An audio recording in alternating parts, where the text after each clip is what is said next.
Okay, well, I'm just going to post this on a few places. Um just a second here. Do. They can either get on here or on YouTube. Okay. Just a second here. I can't seem to find anything as usual.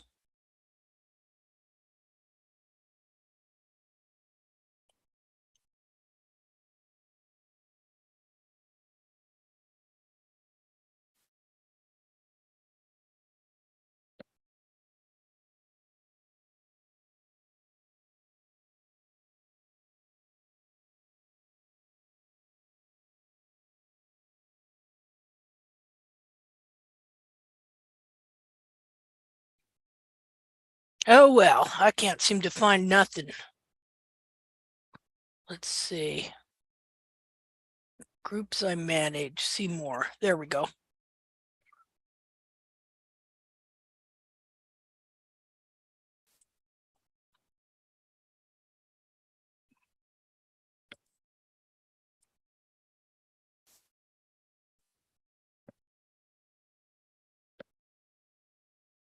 Good enough. All right. Well, I thought we would start out today. I think Marilyn, we're Yes, going to ma'am. look at I thought we'd look at Dolly's feet and see where you're at, and also let you talk a little bit about what you told me you wrote to me this week and stuff that Dolly's doing very well. I can do And that. okay, just a minute. Where's the most recent pictures? I just posted on the group yesterday. Okay. Well, I'm gonna go there then. Just a second.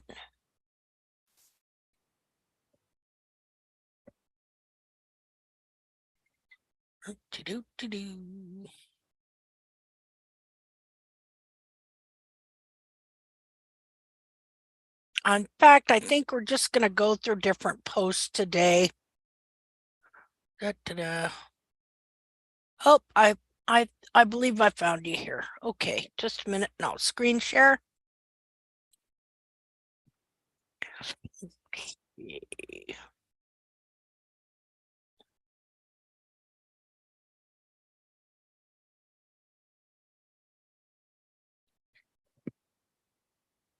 Okay. Okay, I'll read this and then I'll let you share whatever else you'd like to share. But anyway, she says, I trimmed Dolly's front feet earlier this week and went to the barn the next day just to see how her feet were doing. She did well walking barefoot down the gravel road, which is soft with the spring thaw. Yesterday, 4 days after being trimmed, she was barefoot, no shoes, boots, at liberty in the indoor, walk, trot, canter, run with absolutely no indication of discomfort for the first time in at least 3 years. I was so happy I could have cried. I don't blame you. Yes, we have a ways to go, but tact is the answer. Pics from last week's trim. Dorsals measure 3.5 inches, heels 1 7/8 from the hairline. She needs a little rim of wall around the hoof to protect her thin soles. X-rays will be done again when the vet comes this week. Well, I'm looking forward to seeing the X-rays. So am I. Let's see, because when was last time you got X-rays? About a year ago. I have them done every spring with the vet shots and whatnot. Oh, okay. Great. Just a minute here. I'm trying to find. Last year, her soles were 4/10 of an inch thick. Oh, wow. That's not much, is it? It was more than the year before, believe it or not. Really? Okay. Let's see here. Okay, I'm just making sure I'm sharing right. Well, I'm telling you right now that just the frontal view is looking pretty good. Your growth rings, are pretty symmetrical. And now something I want you to notice is, and everybody needs to notice this, is how we never, well, hardly anybody bevels the same way on the medial side as they do on the lateral side. Do you see that? How you got a little bit more here than over here. It's just frustrating as heck. Yeah, it's just a habit because that side's always harder to reach. And so what'll happen too is that side will grow out and hit the ground sooner. Just so you know. So does that make the lateral side easier to flare because she flares on the lateral on all 4 feet? Yeah, it would, but also what happens is we tend to trim the heels out more on the lateral side as well. Yeah, we bevel less in the quarter and pillar on the medial side, and we trim the heel out more on the lateral side. See? And so yeah, so that creates an imbalance, both of those things. But you know what I'm seeing here? This is the best I've ever seen her foot look. I think so, thank you. Yeah, like her foot is fine, like the capsule is finally expanding and her foot is fitting in the capsule. You know, instead of like, well, this part here would be further forward and kind of her bulb sticking out. Uh-huh. Yeah, this is looking really good. Well, that's awesome. It looks good and she feels good. So, hey. She was a little tender yesterday. I think she maybe overdid it on Saturday. Yeah, that could be. She was romping around in the indoor like you couldn't believe. I bet, well, she felt good. You know, her feet, she was like, wow, my feet. Yeah. Well, now they don't feel so good because she romped too much. But when I turned her loose in the pasture, she took off trotting and cantering, so they couldn't be too bad. Yeah, no.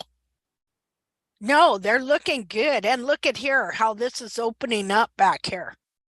Her bulbs are opening up, so that will enable some real frog to grow in there. You know, her heels are nice and wide apart. Is she coming back far enough that I can start trimming the periople a little bit heavier than I have been? I don't know. I don't know. I just kind of take it slow for a while yet. Yeah, take it slow. Because also as the foot expands, some of that'll come off on its own. You'll start to see flaps here. Yeah, she's had those. Okay, that's good. See, that's a good sign.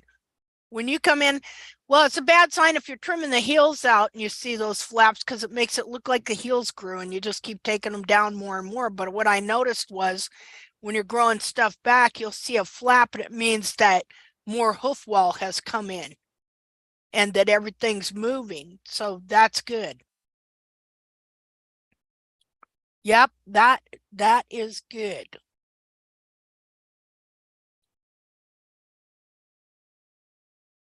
Now, this was before trim or after trim? No, that's after. Okay. You're just leaving a little bit of wall there. Absolutely, because I know what happens if I don't. Yeah.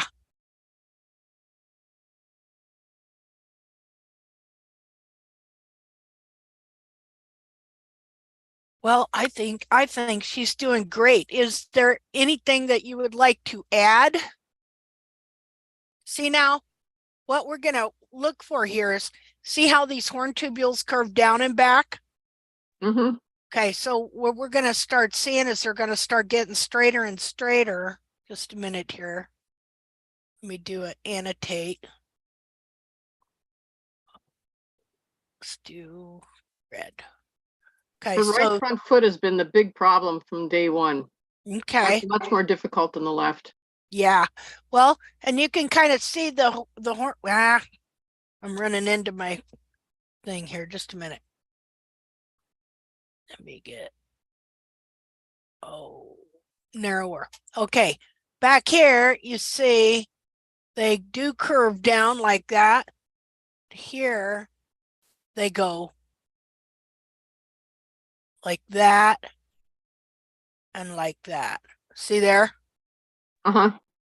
So she was just had a different, maybe a bit worse distortion and binding here than she did over here, where it's a little more smoother. But man, here, and you can see here too, see that crack? Mm-hmm.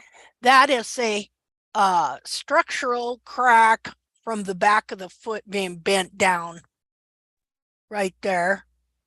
Yeah, because it really was down like that and then like that. So eventually, like what you're going to see, now this is looking kind of good up here. It's wider. Look here.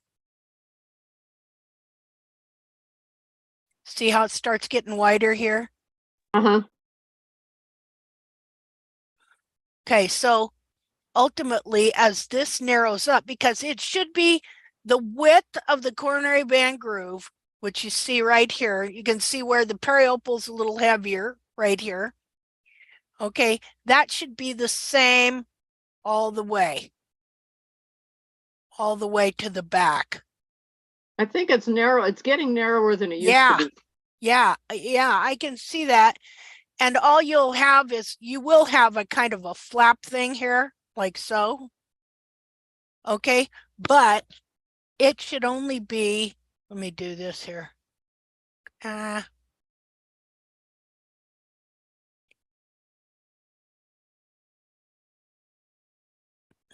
It should be the same.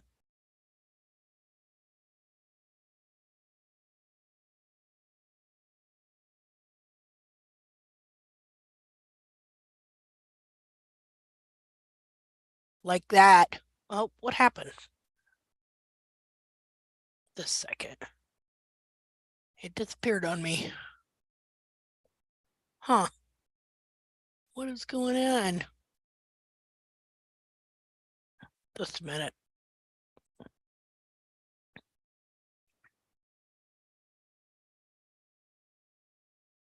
Okay, there we go. So they're at the hairline.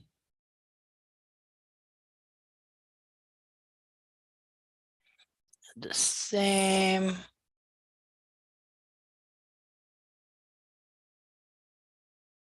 Like so. Same old. It's only when the heels are trimmed out that you'll see this get wider here. Now you will have a flap here that goes like this. Okay, but this ultimately is to be the same width, and ultimately it won't even be curved. It will absolutely be almost straight, like so.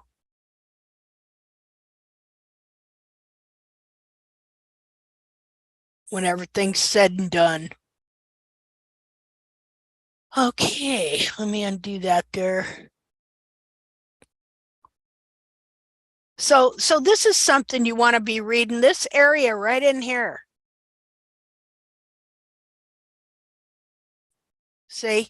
And you'll see them get real wide like this. And so what you're seeing is the wall growing in and staying up here and enlarging the hoof capsule and lifting up the back of the feet. Now, her cartilages, I think, are looking real good. And just that her foot looks like for the first time, it's actually in the capsule, you know? Wow. You know, because I've been looking at these feet for a long time too. Yeah, 3.5 years. Yeah. And I think just some of the little things we've changed has helped, like the way we trim the bars. Yeah, I think so. You know, really allows the back of that foot to free up more and that heel to grow in. Yeah, this is the third tack trim that she's had. She'd been trimmed by a trimmer last summer, which her feet were so short. She was so sore. She could barely walk. Aw. And that's when she went into shoes then till the end of November. So I had the trimmer and then the farrier course trimming and heavily top dressing like farrier trimmer shoe. Yeah. And then I started trimming again in February. So this is the third tacked trim that she's had now, and what a difference it's made. Oh, well, that's awesome. That's awesome. Well, I'm really looking, I mean, she's right there now, you know, to where I just really believe things are really gonna start coming together. I hope so, because the farrier looked at her feet last year when he was shoeing her, and I was still doing her hind feet at that point. And I asked him what he thought of her hinds, and he took one look. He says, I don't like them. And I said, look at the bottom. And he picked them up. He says, oh, it's not too bad. Uh-huh. Duh. Now, what was that? This is the fronts. This whole set is fronts. Yeah. Her backs I posted probably 10 days ago, maybe. Okay. Let's find them. Let's see. They're probably on your page too, aren't they? April 15th. Those are hinds. And that I think, yeah, those are the trim pictures. Okay. Hinds. Well, let's take a look at the hinds.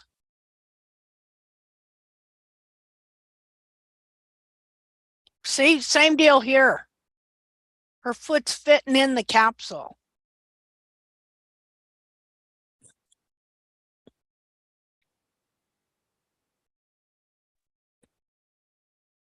Look at, see how they're all opening up back there? On the left hind, at this point now, all this stuff in the middle has come out. It's actually open right up to the top there. It's like a sulcus, wide open. Huh. Well, I think that's good.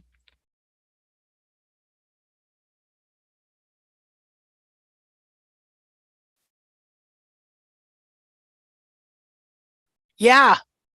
See, that would have been all full of periopal and stuff too. And so, are you kind of making a sulcus a little bit there and stuff? Taking out the crummy stuff. Okay. You know, the stuff that's falling apart, I take out. The stuff that's really filled in there, I take out. Okay.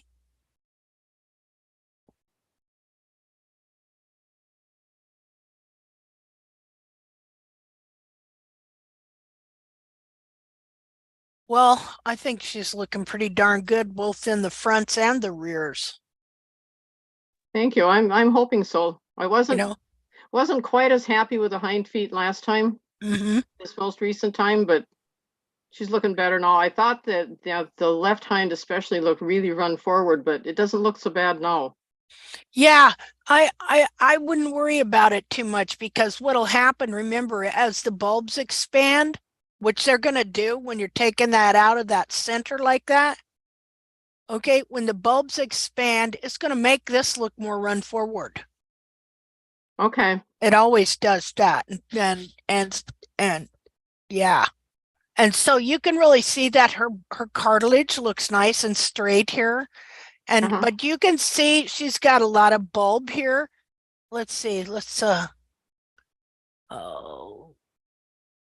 do annotate here. Okay, just like I was showing you on the other, it's supposed to be. Well, look how nice and straight her hairline is there. See?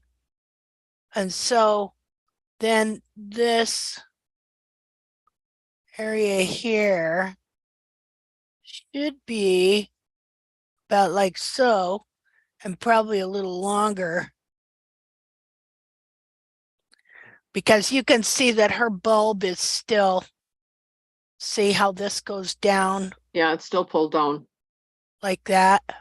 And I saw that the growth lines were more curved now than they had been, say, 2 months ago. Well, that could be. I do think that her bulbs are coming unbound here. Okay. And that she's adding capsule in here. And so what you're seeing here is the old versus the new also that's coming in there. but to me, it looks really good, like it's really coming along. And what you're going to see is this area here is it's just going to add more capsule into this area here. I bet she's got some that she's added in right under there. Could be. I Yeah, looked at her hind feet yesterday thinking I might bevel a little bit more around the toes, but I looked at them and thought, no, I don't think so. So I didn't. okay, yeah, good. Yeah, this is looking real good, I think. I like the way the hairline is getting real straight there. Thank you. This will all straighten up. She's adding capsule in back here, and these bulbs are releasing. Let's see. Clear all drawings. Yeah. See, she's pulled down there. Okay, but she's going to be adding more capsule in here. You're going to see it, and these bulbs are going to expand. The capsule's going to get bigger, but it still is looking real good. Okay. I'm going to draw that. Oh, just a second here. Okay, so what I see is going to happen is this is going to be like so. And she's going to add wall in up here. Heel buttress. Ultimately, the heel buttress would be here. Oh, wait a minute. Just a second. Be.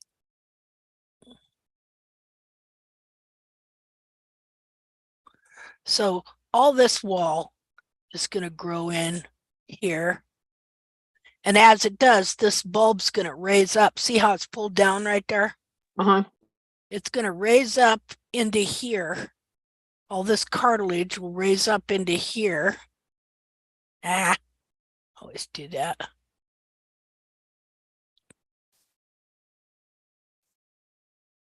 Oops.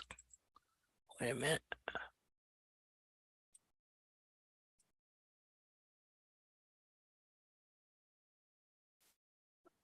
And then it'll just start coming in like so.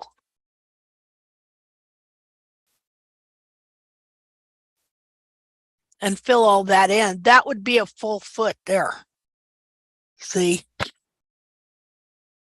Okay, well, good.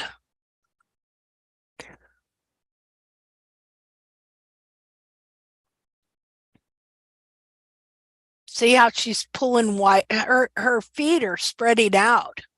Uh-huh. And she's got good support. Things are doing real well. Hinds have been pretty good all the way along. I mean, Uh-huh. not fantastic, but the hinds haven't been the problem the front have, and Oh, they've yeah. come along much quicker. Yeah, the front feet, Okay, well, is there anything you'd like to add? I don't think so. Okay. Like, we were just looking at what I said, the bulbs are pulled down still under. Mm-hmm. That's what makes them look all puffy like this. See? And stuff. That's going to change. Okay. Well, great. That's great. Good to see some good stuff going on there with you. Okay, and I see a message over here. Thank you, Linda. Simone. Hey, thank you. Yeah. Simone. Yeah, you wanna talk about Dodo? We can do this, but I just want to give my little, what do you say? Opinion?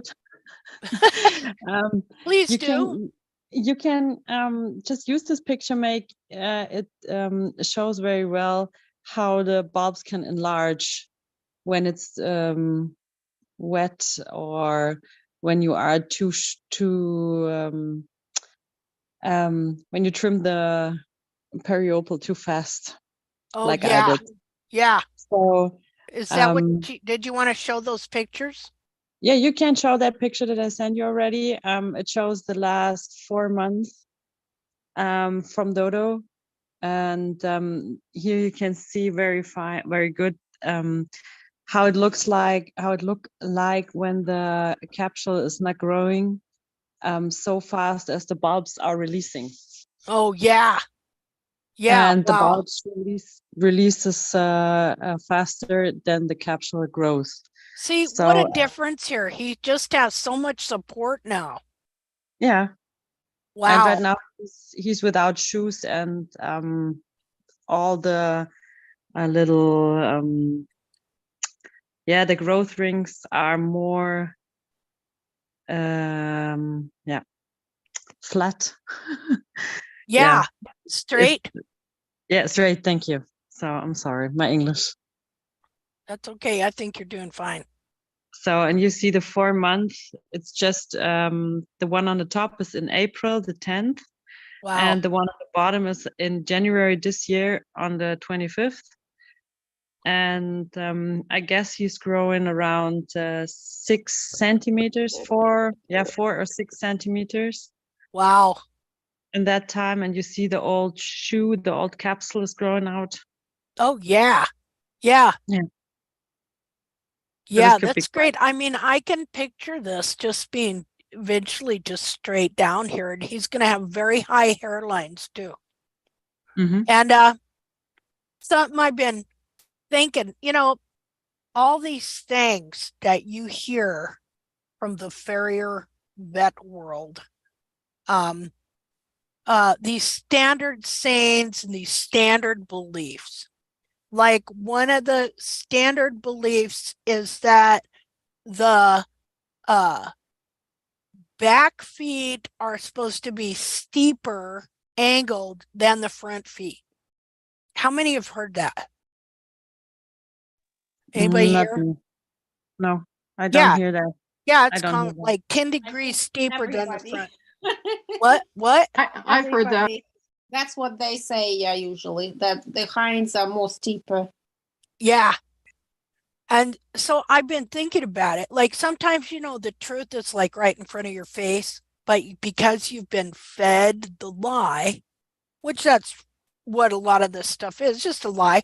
Not that anybody lied on purpose, but they came to wrong conclusions, and then that became a doctrine. Mm-hmm. And that was just passed on. And so once that's in your head, you know, you can see other things, but that's still affecting how you see stuff.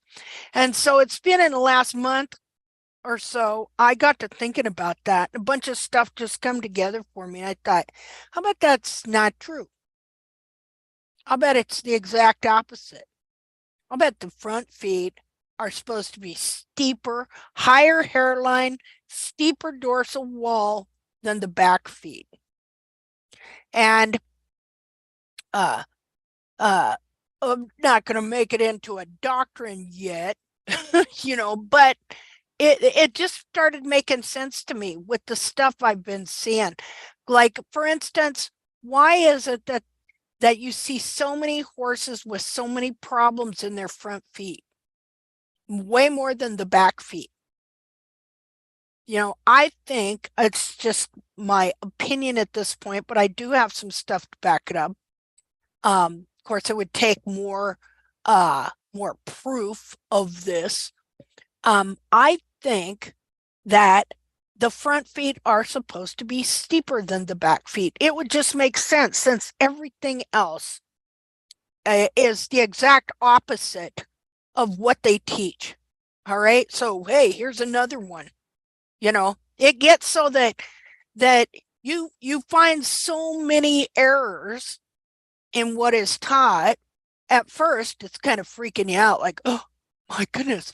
But then it just gets like, oh, well, there's another one, you know, like no big deal. But it would just make sense. And recently, I have to remember who it was, shared an old photo of a horse they had in a halter class. on at some fair or something like that. And I'm going to share that with you and show you this horse's feet because it just blew me away. But anyway, I'm sorry. Go ahead, Simone. No, that's fine. I just want to show that the bobs can grow faster. Yeah. Oh no, I can release faster than the capsule. So yeah, I do a lot of mistakes, but I learned out of it. And Dodo get never sore. See, He that's never fell. great. And he's so brave. Yeah. Yeah, no, well, you're so and brave, girl. and Can I ask a question? Can I ask a yes, question about the January picture? of course. Like you said, he was sound. Was he still sound even in that January picture? No, Oh, okay, no, he was. he was Now never. No, he's he was sound. never. No, never. He was, and all the time that I it's right now 1 year and 4 months, I guess. I trim after tacked, and he was never sore. Never, Wow, never. because that looks There like was it's just yeah. Yeah, it very looks impressive. awful, doesn't it? Yeah, it does. I know, because I would look and go, oh no. Yeah, I You know? I don't want to trim that. Yeah. I mean, you've just done a fantastic job. And looking at his foot here, okay, I see what I see here is this horse is supposed to have a very steep hairline, Mhm. Yeah, you know, it's a that traditional warm blood. A mhm, traditional German warm blood who is for dressage and all. You gave me this input, I guess, yeah, quite a year ago when you say, you guess Dodo has to have more steeper hoofs. And mhm, so what I'm doing is every warm blood I'm looking at and look, okay, how are they feet? Are they steep or are they not so steep, etc. mhm, And I guess you're totally right because every warm blood, yeah, I have another 2 warm bloods. mhm, They have very steep hoofs. mhm. And I don't think that the 10 degrees angle thing, whatever you told us before, I don't think that is right. Yeah. Oh, It's also in the movement. If you look at the movement from a horse, the angle from the hinds has to be more down than the fronts, because on the fronts they are landing first, huh? yeah. Then give speed from the hints. Hmm. So from my opinion, but okay. Yeah. Anyway. Have to be able to break over quick. And Yeah. plus just the support, like the frog. Once you get the real frog and the frog stay in this foot, the support it's going to give the whole foot, and they're such big horses too. Yeah. They do a lot on that front end. And you can see these horn tubules, you can tell they have a certain angle they want to be at right here. Okay. Of course. And so when the heels, now what happened on him? Who had him before? How was he trimmed? He was on irons till he was 20, and then I get him. Okay. And right now he's 25, so I have him around 4 to 5 years. Mm-hmm. And the first time I let him trim from a barefoot trimmer, and they don't trim after tack, then I saw, okay, there's something going on very wrong. And Sabine told me also, Sabine. Yeah. Okay, the one we have to look after it, go to Linda, and then we find the right way. So, and all my other horses are totally fine. Yeah, Dodo is my I don't know, my Your example. experiment. Yeah. Okay, yeah, he's my Well, and experiment. even that way, it's in a sense, it's not an experiment per se. It's without you doing something, there's a dead horse. Yeah. Because like no hoof, no horse. Of course, no horse. So you know, yeah, he didn't need to have this. You can see the old barefoot there. See it? Let's Yeah. see. Just a minute. Oh.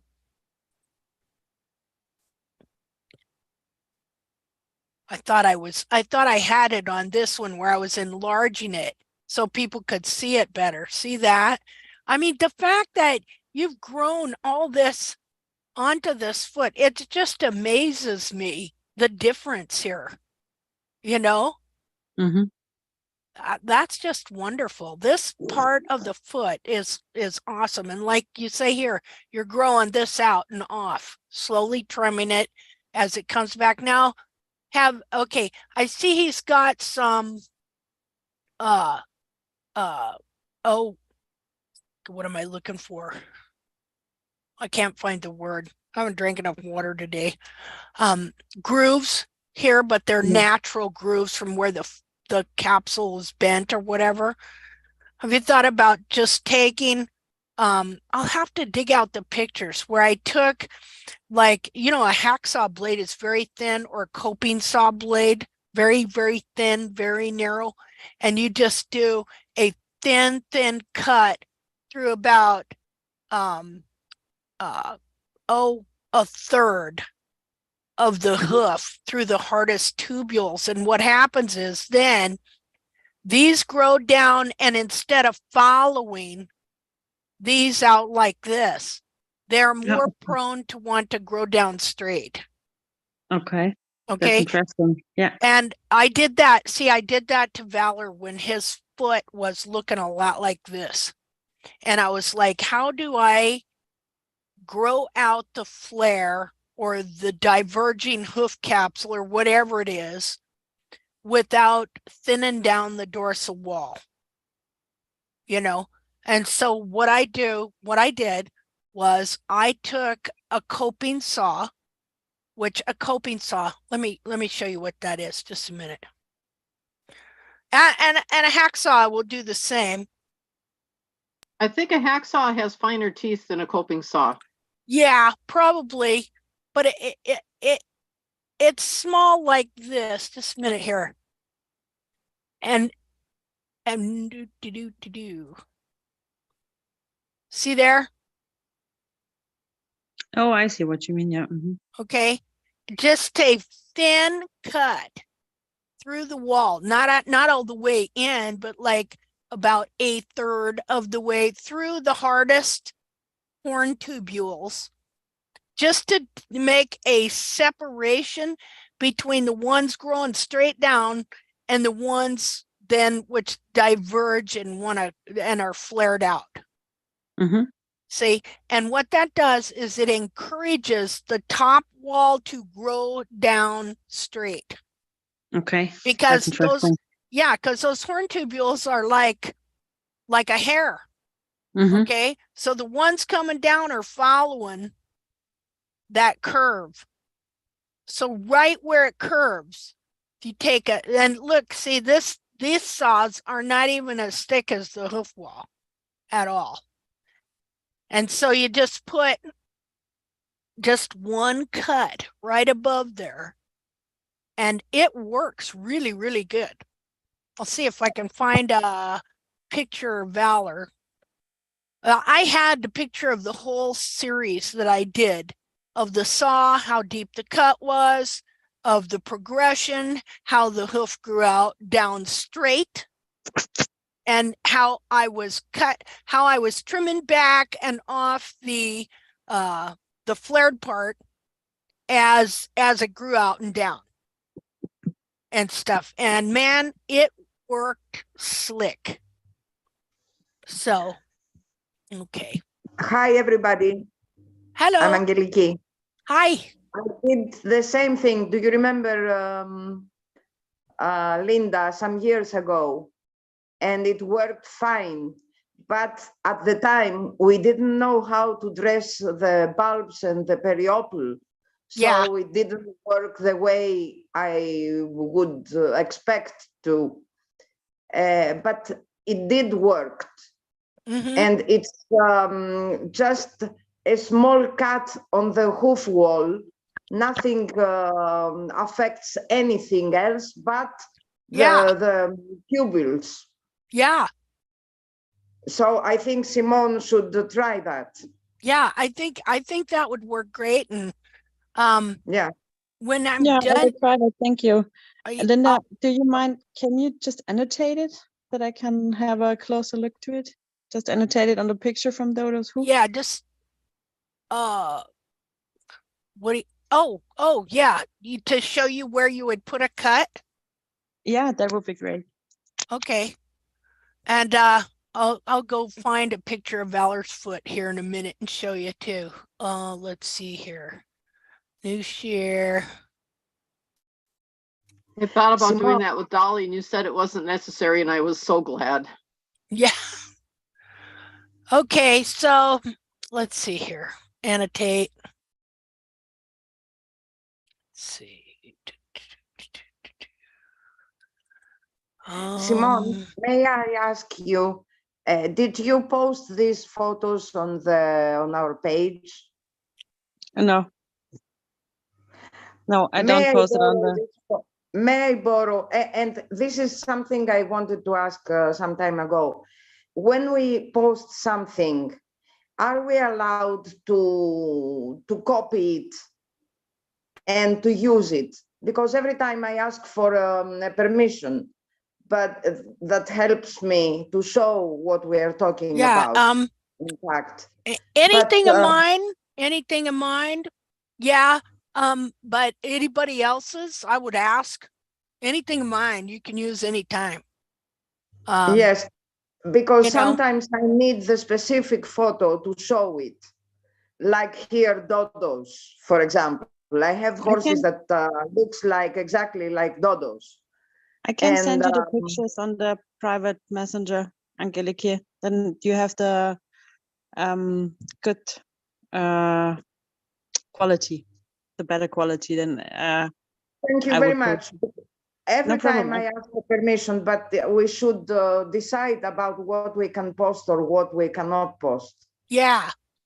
Because in Greek, I have to translate everything and people do not speak English. So it's something from a long time I would like to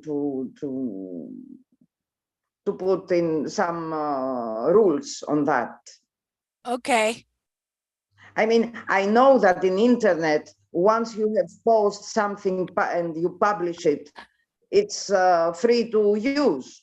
But I always ask for a permission first. Yeah, I do on some stuff, like people in the group, you know.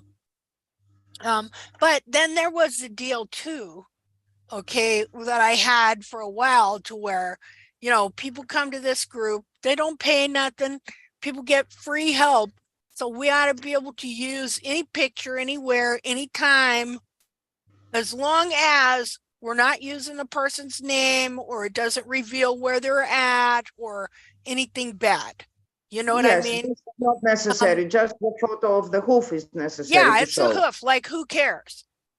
Yeah. You know, I had this one lady, and nice lady and stuff like that, but she had and I can't remember her name, but she got all bent on me for sharing her horse's hoof photo on something I wrote about on the group.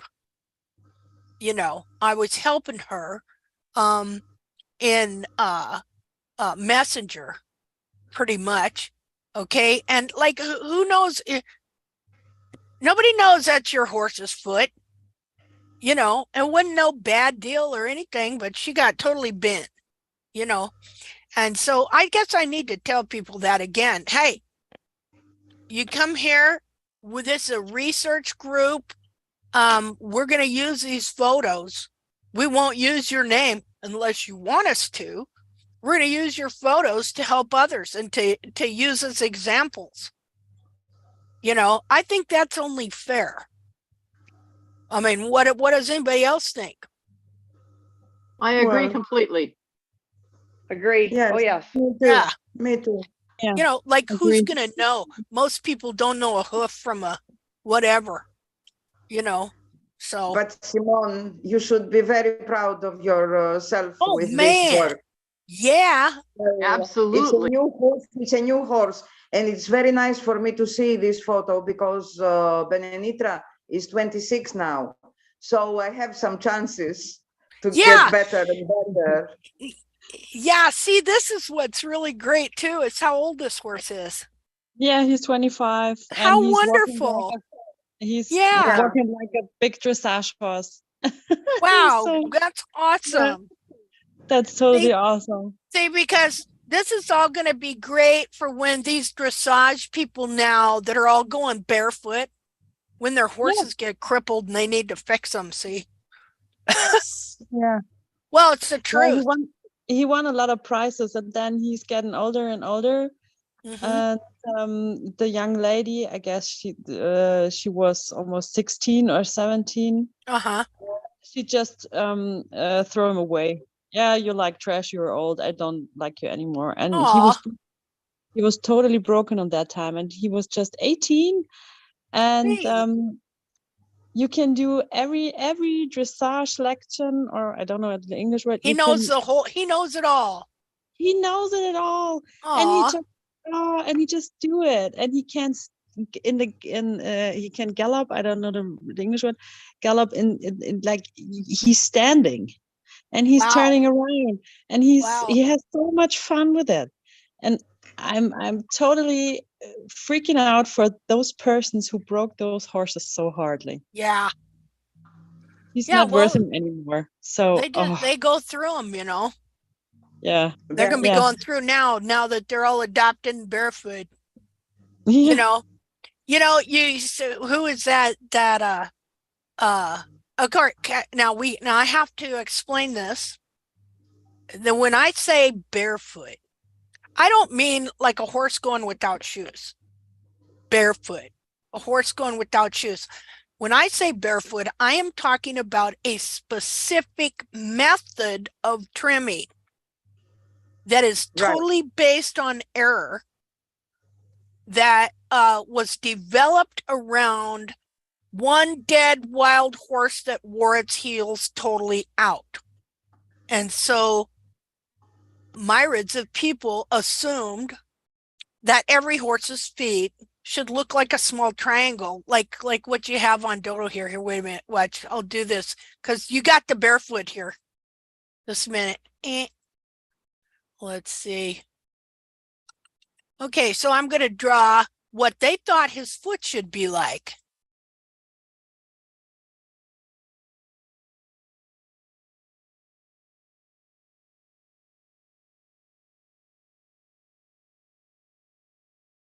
There you go. There's your barefoot. You see it? Now, no kidding. All right. Because that is not this horse's foot. See, taking all this foot and cramming it and forcing it down into here. See, his real foot's up here. That's his real heel right here. Okay. And here, I'm going to show you a quick picture here under the files of bad barefoot.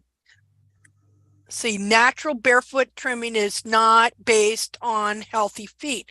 It's based on one dead wild horse that wore its heels out. And I've proven this. This is dead on proof. Okay, so I'm going to show you a picture here. Just a second here. Just a second. Do. Just a minute. Let me hold on. I had to take a picture of that foot first. Let me take a screenshot of that so you can see it. Okay.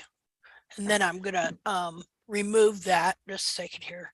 Clear all drawings. And don't forget, Simone, I am gonna show you. I was just gonna show you where to put that cut. We'll go back to that, okay? Okay. Let's see here. Go to pictures.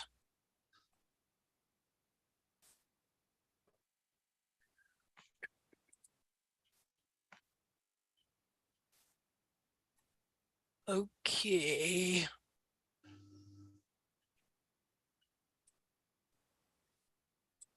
bad barefoot. Just a second here.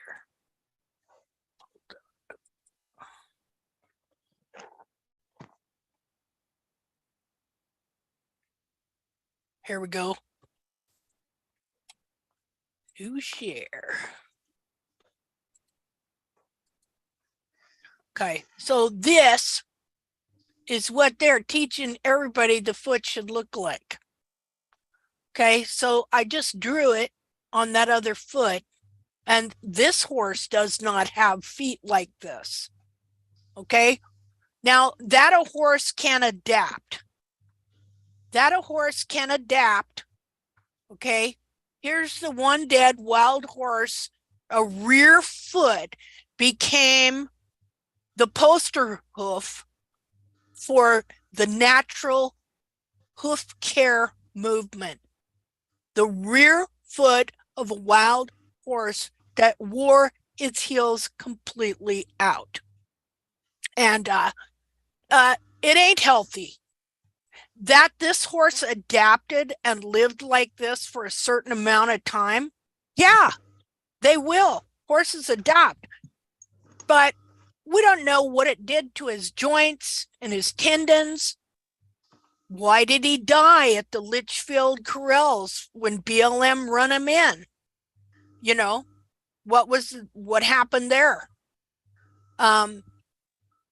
So you see how they're trying to make every foot look like that? Of course, I always gotta do this at every hoof chat. Remind people that when out in the world out there, when you're reading articles and they're talking about barefoot trimming and going barefoot, this is what they're talking about.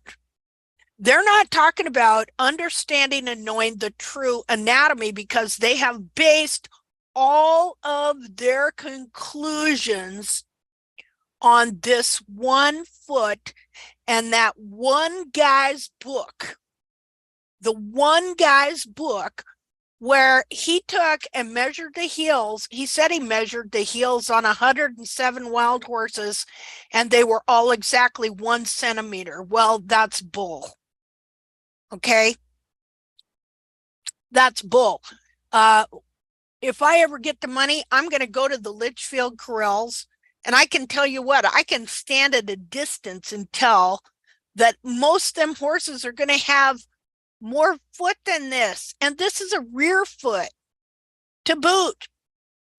So this is what we're talking about in barefoot. Now, let's say here, let's go back to Dodo's foot. Okay, just a minute here. You see it? How they tried to trim that foot into that horse? And of course, what happens is all this cartilage can get bound down in here by the periopal band. That's what it's meant to do. Try and keep the hoof and the capsule together. But like you go to another climate that isn't Nevada, where Upper California, where that wild horse, that one dead wild horse's feet came from, their feet all don't look like this. Their feet look like, let's see, let me go to a different deal here. Oh, and we got I have plenty of examples, horrid examples of what this kind of trim does to horses. Everybody in our group, see? And then of course you take the same trim and give it to a farrier, and he's got to trim even more heel off so he can still get frog contact and have a shoe on it. So let me show you this other here. And when they get lame, they call the farriers and they put small metal nails on the heels to arise the hoof. Yeah. That's the next step. Jeez. Okay, here we go. New share. This guy, I always go back to this guy. Okay, so this is a wild horse in Utah. He has got almost straight across hairlines. He doesn't have that foot. See, you can see it. This is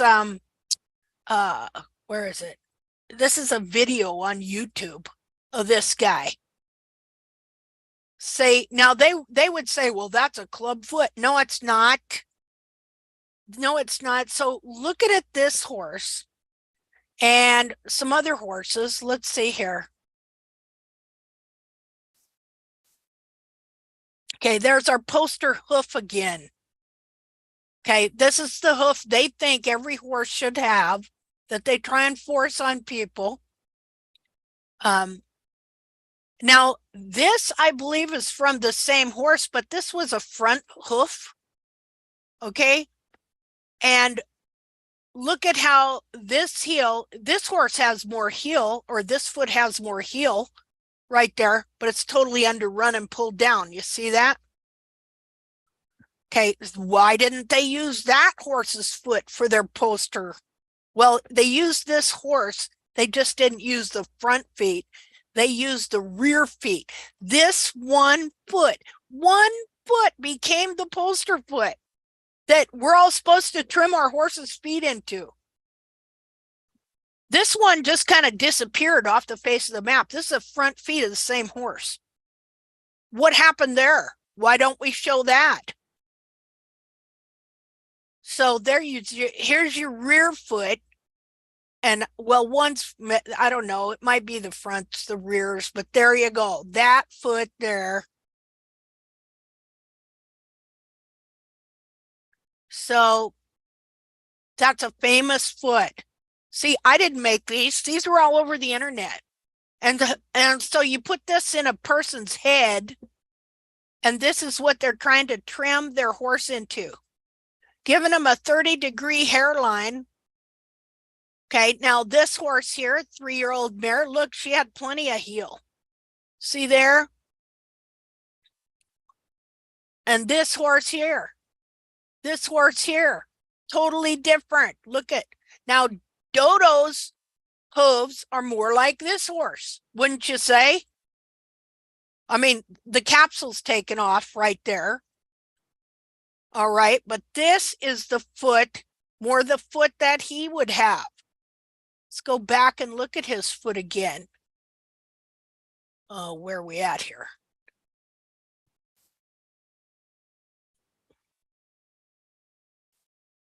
Okay, so let's draw the old foot and the new foot. Oh, and remember, this is growing his, now what happened here was you trimmed a lot of the periopal off, right? And it was wet. Is not that correct? Yeah, that's correct. Okay, and It so was wet, and he was in shoes because I used the DIM. And this was 2 days or 3 days without DIM, because I thought he is the bulbs right now in the good shape or uncurled or something like that, but I thought but I was wrong. So, and this happens within 2 days, and he sucked down, and I have to put the DIM again on again. Okay. And you see the snow in the back, and with this window was not very cold, but wet and snowy. Yeah. And when the winters are cold here, it's also very dry. So I just thought, okay, maybe it could work, but it doesn't work. So yeah. And I put the DIM on. So his foot expanded Again, yeah. and there was nothing to expand into, huh? Yeah, and there's a picture I sent you also, the first big expanding there, also on the messenger. Oh, let me go back there. Summer. Here, I'm going to go there in a second. Yeah. Right here, I'm going to show you real quick here first. So where you put that cut, so you can grow this off, and while you're growing this on and it's growing straight down, instead of just wanting to follow the angle of the old hoof. Let's see here. So annotate. Let's see.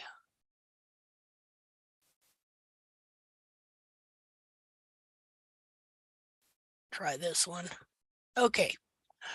All right. So if we're to draw a line straight to where the toe is there, okay, you see the gap? Are you seeing this, Simone? Hello? Yeah, I see. Yeah, I'm Oh, sorry. okay. Yeah, I Okay. see the gap. Yeah. Okay. And so, but then if we look to where is the hoof growing down straight, there's about 3 different angles here. So if I take this and to where it first starts to touch would be right here. That would be probably the place you should put the cut, following the growth. And you can see it right here. So I would put this cut right here because you can see here's about where they start to bend, even on the side here, going that way. That will encourage even these to grow down straight instead of wanting to follow any of this here. So right about there, and just about a third of the way through the capsule, just to where the teeth on those little saws are buried, because you're just cutting the hardest outer, most numerous horn tubules, a very thin bladed saw cut. And so does that make sense? And then these, like right here, then they're encouraged to just keep growing straight like that, instead of following the ones that are like that. Okay?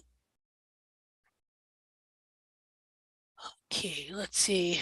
Let me The cut needs to go all around the hoof? yeah. Okay. Yeah. I'll show you on mine. It's But not very deep. Not very deep. Yeah, not very deep. Just through the hardest pigmented tubules.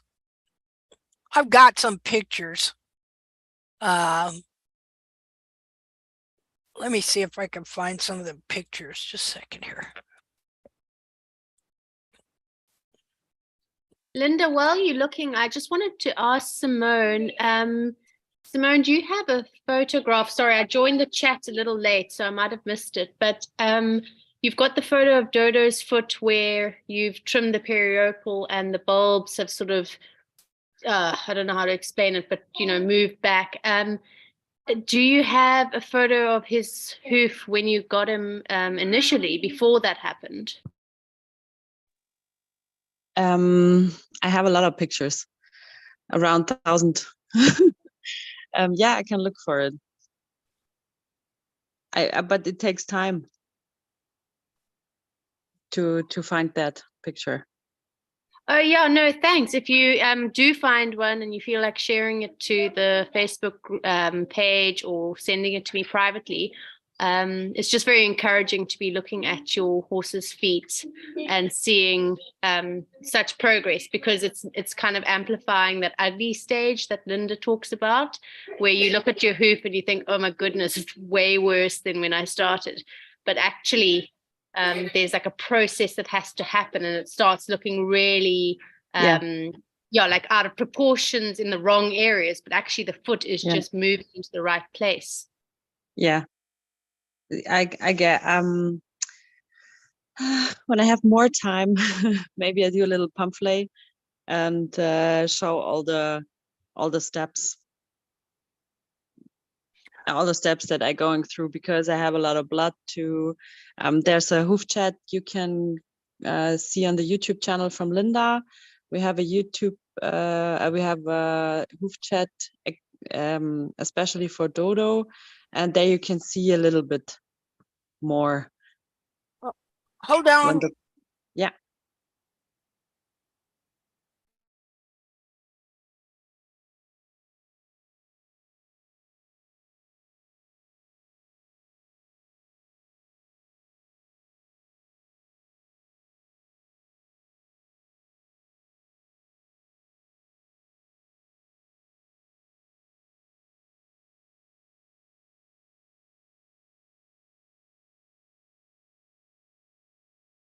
Okay, I'm back.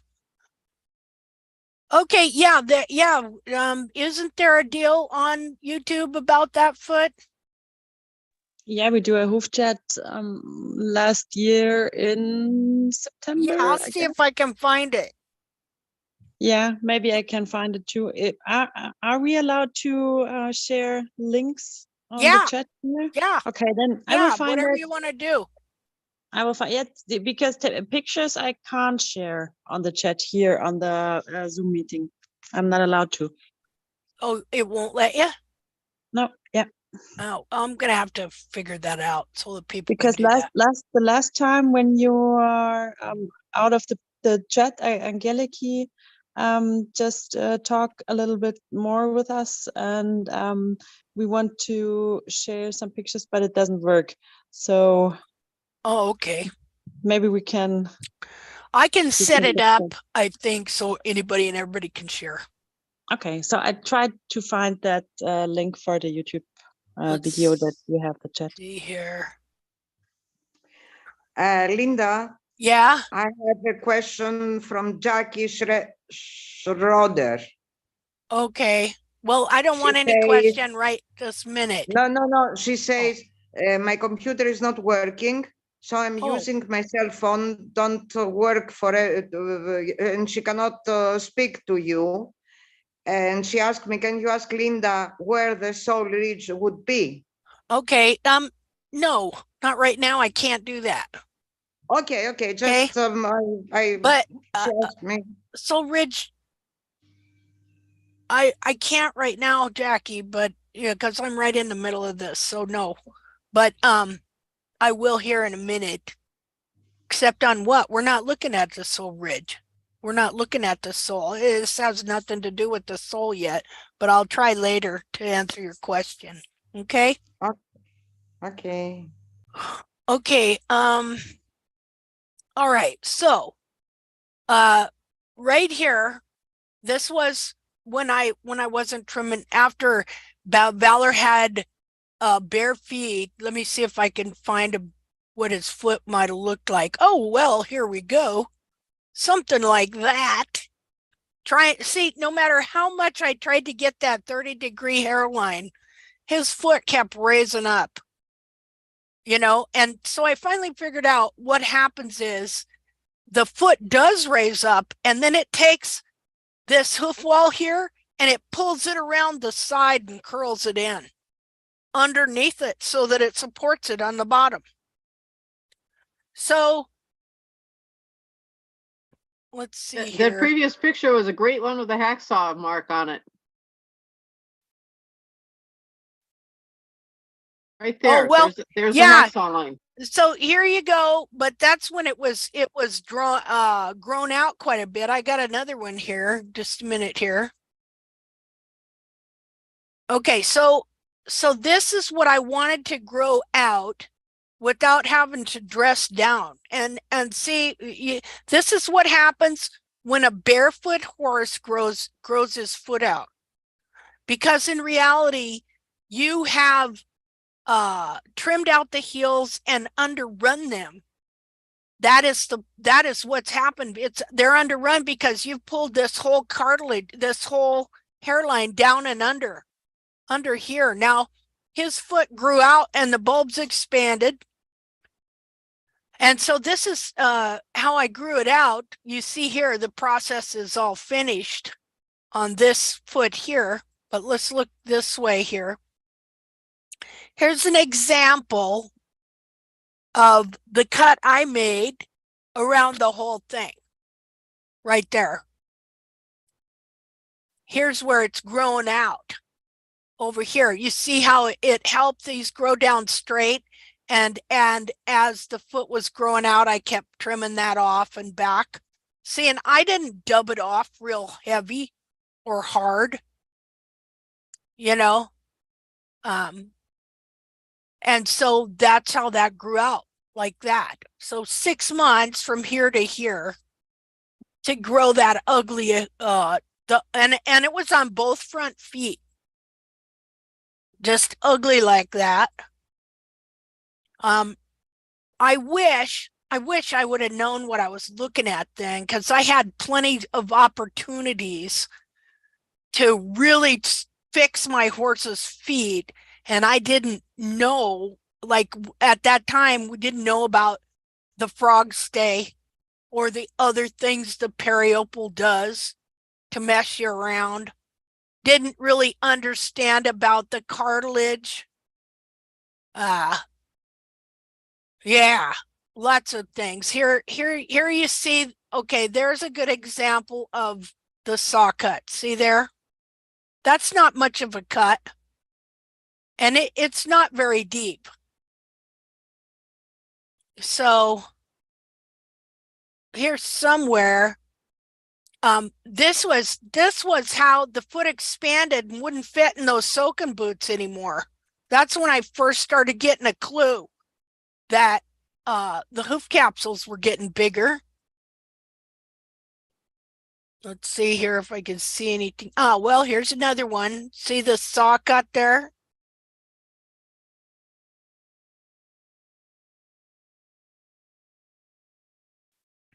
Every weird form going on. See, I'm looking at these now. This is 2011. You see how his foot did not want, the hairline did not want to stay down and look like that one dead wild horse that wore its heels out. Because see, that image was put in my head too. All right. So I kept I was trimming to try and get that like everybody else is. And he would never stay that way. Now I understand why. Because their feet aren't meant to stay down like that. And so the back of the foot will pull up. And and the hoof wall right here, as the back of the foot is pulling up, it curls around behind it. And it makes it look like heel, but it's sidewall. Let's see here. Oh, there, I was really trying to get it there. See? Yeah, what were you thinking? But that's the image put in your head, see?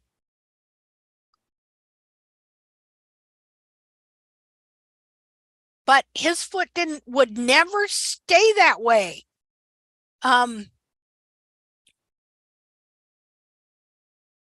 Tried to get it there.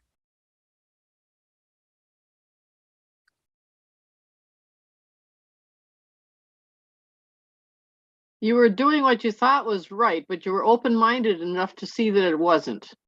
Well, you know, after I trimmed him one time and he leaned way back and acted like I cut his feet off.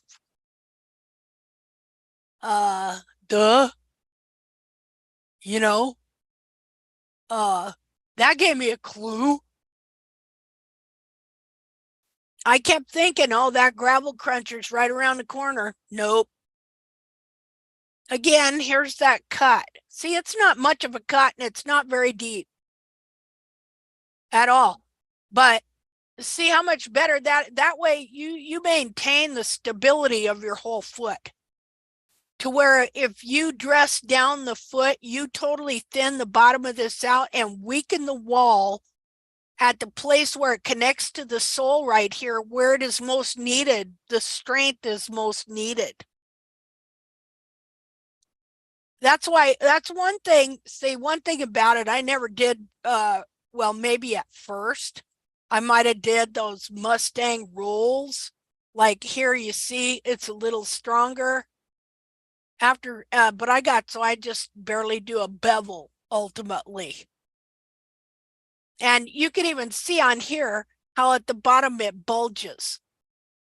See, because when you're doing that heavy bevel, you're taking away the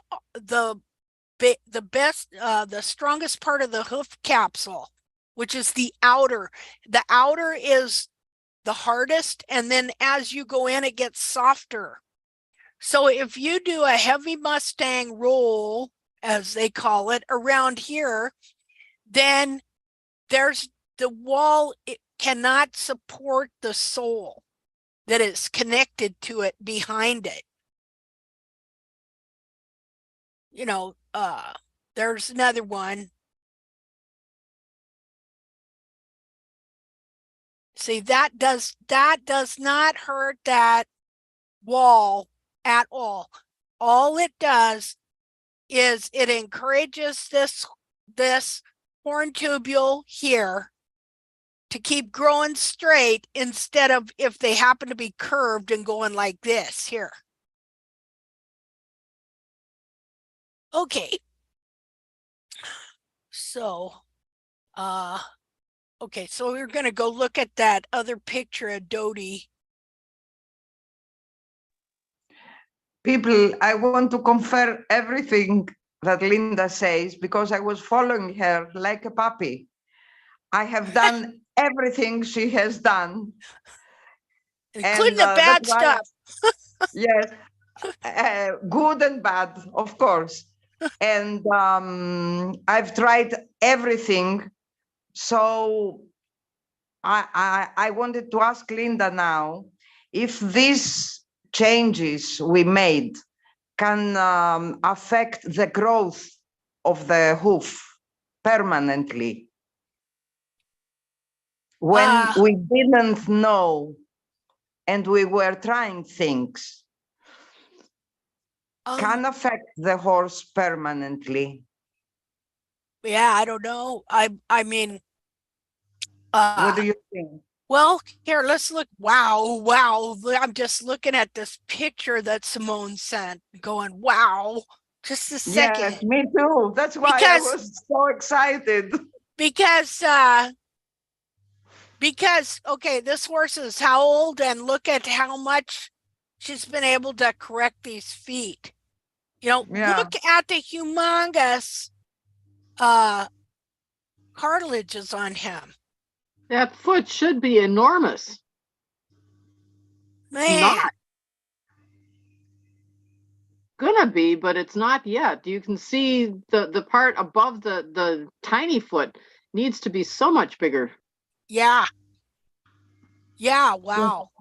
He's doing that stuff around 5 times, 6 times, and hopefully it's ending right now. Yeah, hopefully. Yeah, I can imagine. You take the boots off and go, oh my God. What happened? My heels ran forward. Yeah. Yes, I have to change boots too. Wow. They don't fit anymore. I open the whole holes and screw everything I can. And Benenitra cannot have these boots. Yeah, they get her feet are bigger, huh? Yes. It's amazing how much this cartilage can be compressed. Yeah, this was last August, I guess. That picture. Mm-hmm. Was this horse lame? Never.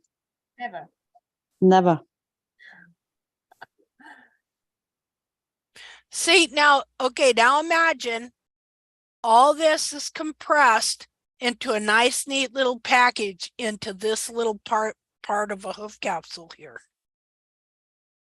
See, look, you even got heel, Simone. Yeah, heel. See it? It's right there. Yeah. Hey, and in reality, this is sidewall. Yeah. See, as we started seeing how we thought we had heels, but then realized they were false heels. And what are false heels? False heels are where as the heel back here was trimmed out and all this was pulled in and compressed into a little package in here. The sidewall, see how this is sidewall? This here is sidewall would merge with the bar to become a false heel. Linda, should we see something on the display Oh. that you annotate or something like that? Because we just see the normal picture without your Oh. mouse. Normally I we was see your showing mouse. this one. I wasn't annotating though. I could annotate. Let's see here. So here's the And old, they insist to make even this kind of hoofs smaller by dressing the toe. yeah, But I'm crazy about it. Everybody does it. well, because as this gets shorter, it makes the toe look longer. And a lot of times the toe is longer because all these horn tubules, let me see here. Okay, so ultimately, okay, and this is still bound. When you look at this foot here, you see how it's curved, not supposed to be curved. Okay, this cartilage is kind of straight and then has a little lump there and goes like that. So the back of this horse's foot is massive. And his true capsule will probably be clear back here. See? And then his dorsal wall is probably more like that. This would be more his true foot. And so just the fact that you can take and pull all this into this little capsule here, just a minute here. Let's see. So it would go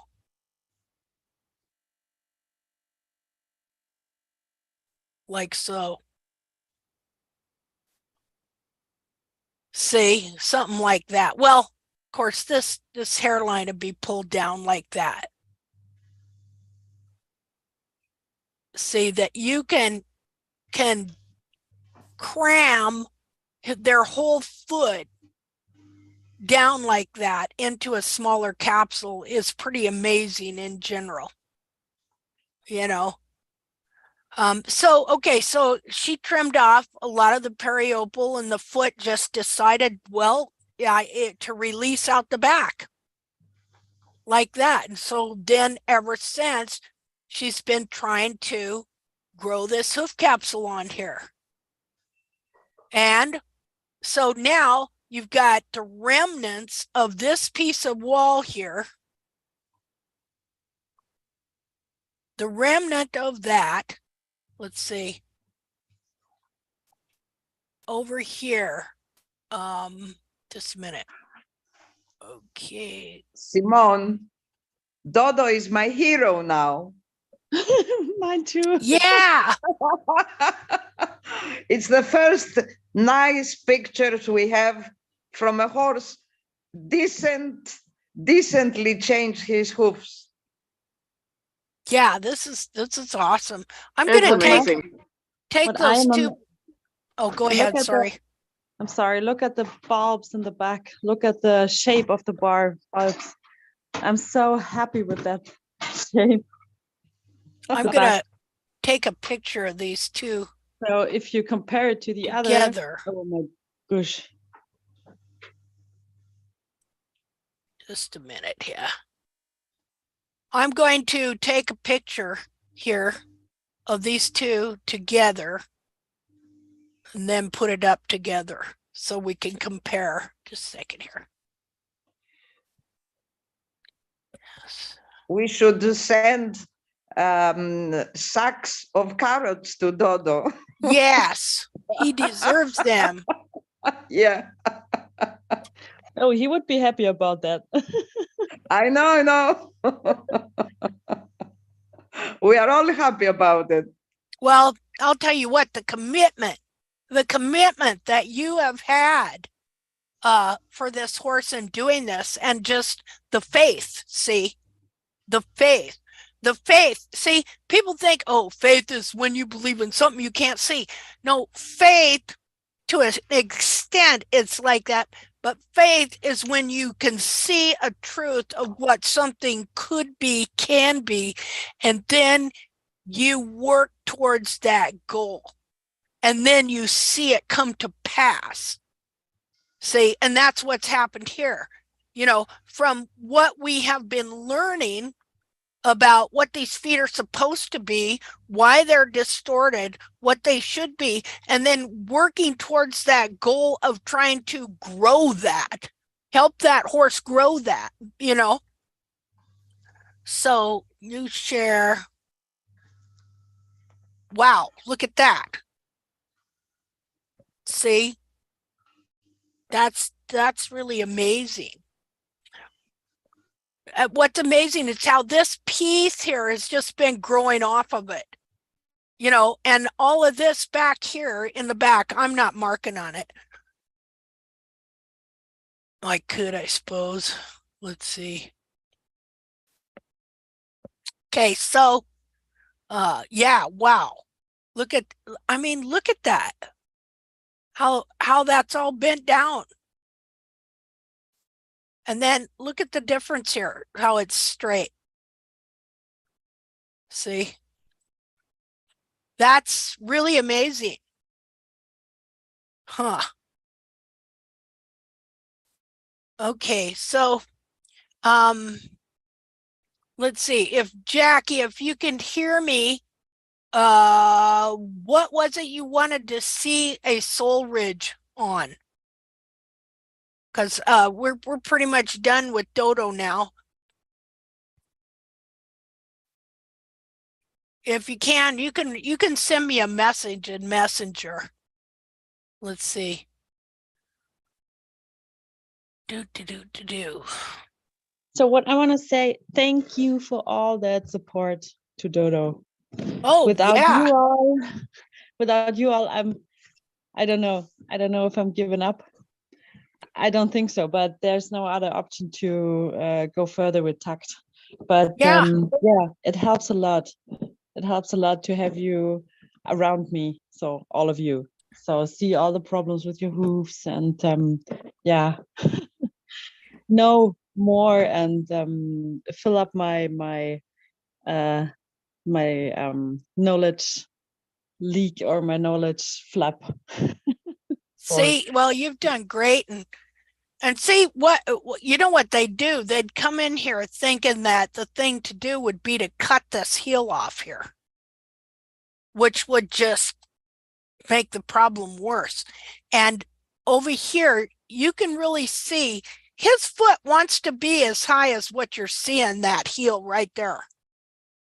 You know? So I'm looking forward to seeing this toe grow out.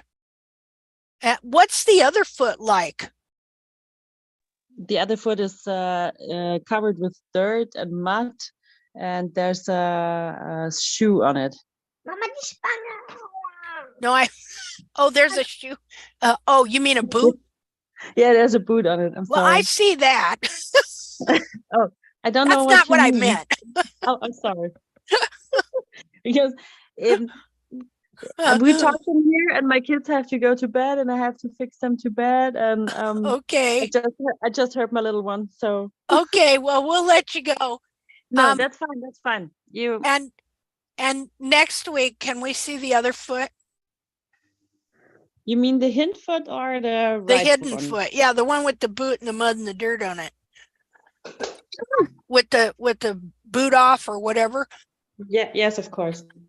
I can send you pictures right now. I have them. Okay. Hey, Okay. Thank you so much. You're very welcome. But Simone, thank you, Simone. Thank you for your success. Thank you. Yeah. I'm staying here because my kids are going to bed by themselves. Oh. Yeah. Hallelujah. Hallelujah. I can send you the pictures from Dodo's front Okay. right bed now. Okay. Yep. All right. Let's see. Save as.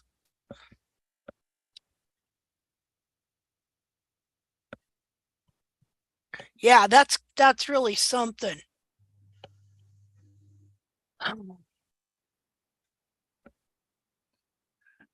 Yeah, that totally ruined that foot. Somebody come and just dress all that off. You know?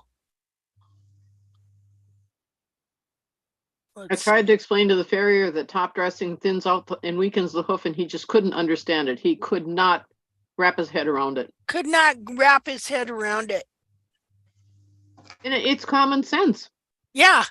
Well, they have no clue for the most part on the anatomy. They do not, they think that the whole foot is like one unit. They don't realize that that capsule, even though they may have seen capsules off, they don't see that that capsule is just a shell. And they don't understand the structural mechanics of it. Linda, You know? they don't care. They And grab 150 euros for half an hour work, usually black money. They don't give any receipt or they don't pay any taxes. They Yep. just grab a file and they do the hoof to, they dress the hoof to set to these ready-made shoes. Yes, and they don't care. They don't know and they don't care. They earn too much for too many horses. Yeah. Well, and my farrier said, you know, on a discussing feed, he's open-minded enough to listen, not that he was going to change his ways, but he said, I like to do what I know. Yeah. So there you have it. There you go. There you So go. we have to find a way to show the owners. Yeah. I mean, I target the owner of each one and every horse because the farriers do not care. They declare war to you. They say, who's she who's talking about hooves? How many horses did you show last month? And they Yeah. don't care. Yeah, they don't. Well, and it's I speak with a professor of the university, the only one we have in Greece, and they don't care. They have areas who rely on them, and they don't care. Yeah, they have an attitude. Most They of them, have to do their job fast and fruitful. Yeah. Plus, it's a job, and so a lot of people, and I can't say it's just men, although it's big with men. All right, in that your job is what you identify as. You know, and so to think that you've been doing this job and that you've been doing it wrong, that's inconceivable. You know? And I tell you what, they have helpers, the stable managers, because they take some of the money. I mean, the farriers give them some money apart. Aha, yeah. See. They take, here in Greece, they do this.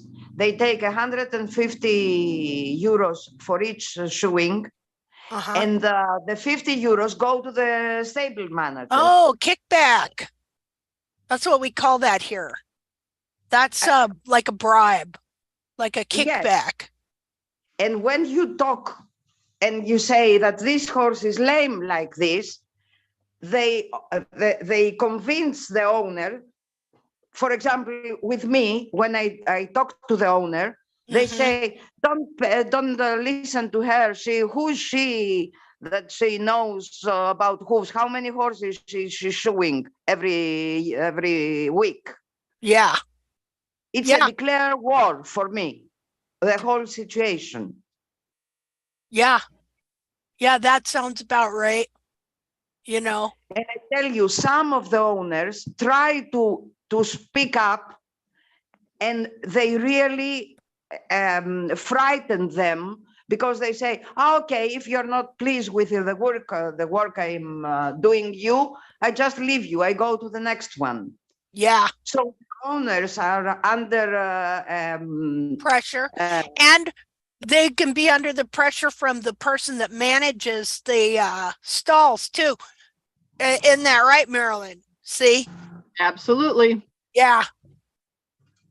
And So- around here, farriers are hard to find. And if you get dumped by a farrier, good luck finding somebody else.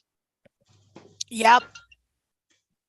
So Linda, I sent you a bunch of pictures from Dodo's Okay. right front, and also the very, very first picture with a very small hoof capsule. Oh, okay. Let's see here. That's the one in the mud. The last one I sent it. Let's see here. Did you send me a picture of boots too? Yeah, Those the boots you've been putting on him, the fusions? yeah, and they work very well. And also the mud. Yeah, you have Okay. to oil the And zipper. the DIM. Yeah, the DIM that I used, yeah. But these are not the pictures that I sent it right now. I guess they are more on Okay. the left. Which is Yeah. this one? When's this one from? This is one in December when Okay. I thought 2 days before, I thought, okay, he could be ready for go without DIM. Mhm. And yeah, I And he paid the price, wasn't. but yeah, he wasn't. 2 days after, he looked like that. And you see that that's the left foot, but doesn't matter. It looks the same. Okay, You see the so bulb. You see the so bulbs are loading. okay, can I ask you a question? Of course, of course. When you had him go without DIM for a short period of time, did it pull these heels under? Just like- a second. Not forward under per se, but around and under the foot, like from out here under here that you know of? Is this more current here? Look at how This is- much, but you can see how much grew in right there. Yeah, this is right after, this is in April this year. So Wow. it's like the same picture that we compare to the first one that I sent it to you. Yeah, I mean, wow. You know, just like the other foot, see? So it's not a fluky thing. You know, fluke means like by accident, coincidence. No, Not no. at all. Not at all. No. Both feet have done the same thing. And this is 2 days or 4 days ago. Wow. And right How now- much grew in back here? Now, but you have had to keep DIM on him the whole time, right? Yeah, but 4 days ago, I do the DIM. I don't put him on DIM again because I thought the hairline is okay, the bulbs are okay, and the weather is more dry right now. Mhm. So the hoof can be stable. I don't know. Stable, yeah. Yeah, and the heels are high enough right now. Yeah, see the difference. And I just give it a try. So Yeah. because with the boots, the skin is not so nice, and I'd like to have them without boots. Wow, you live in a pretty place. Look at those mountains back there. Yeah, look between the Alps, right in the middle. Between the Alps. Ah, Yeah. Yeah, the right one is. Sorry, could I Hannibal ask crossed you- right through there. Could I ask you, Simone, the dim, did you use that because you were worried or concerned that he was going to wear out the heel that he was growing? No, use the dim because I want to lift him up. Yeah, I thought because I know Linda and I tried, or Linda gave me that tip that I can put the DIM on to give him like a lift where you can lift the car up, so the horn tubules can grow more straight. Straight. And if you look at the very first picture, you see what kind, I guess the last one that I sent you, Linda. It's that one? the very, no, that's a very horrifying one. This one? No, just a second. That one? No, Do you have the DIM in the picture? no. The one with the barn in the back. With You the see the barn in the back? Yeah. That No. one? No, maybe it's not transferred. Go to the messenger again, please. Okay. It says it doesn't. Right now you got it.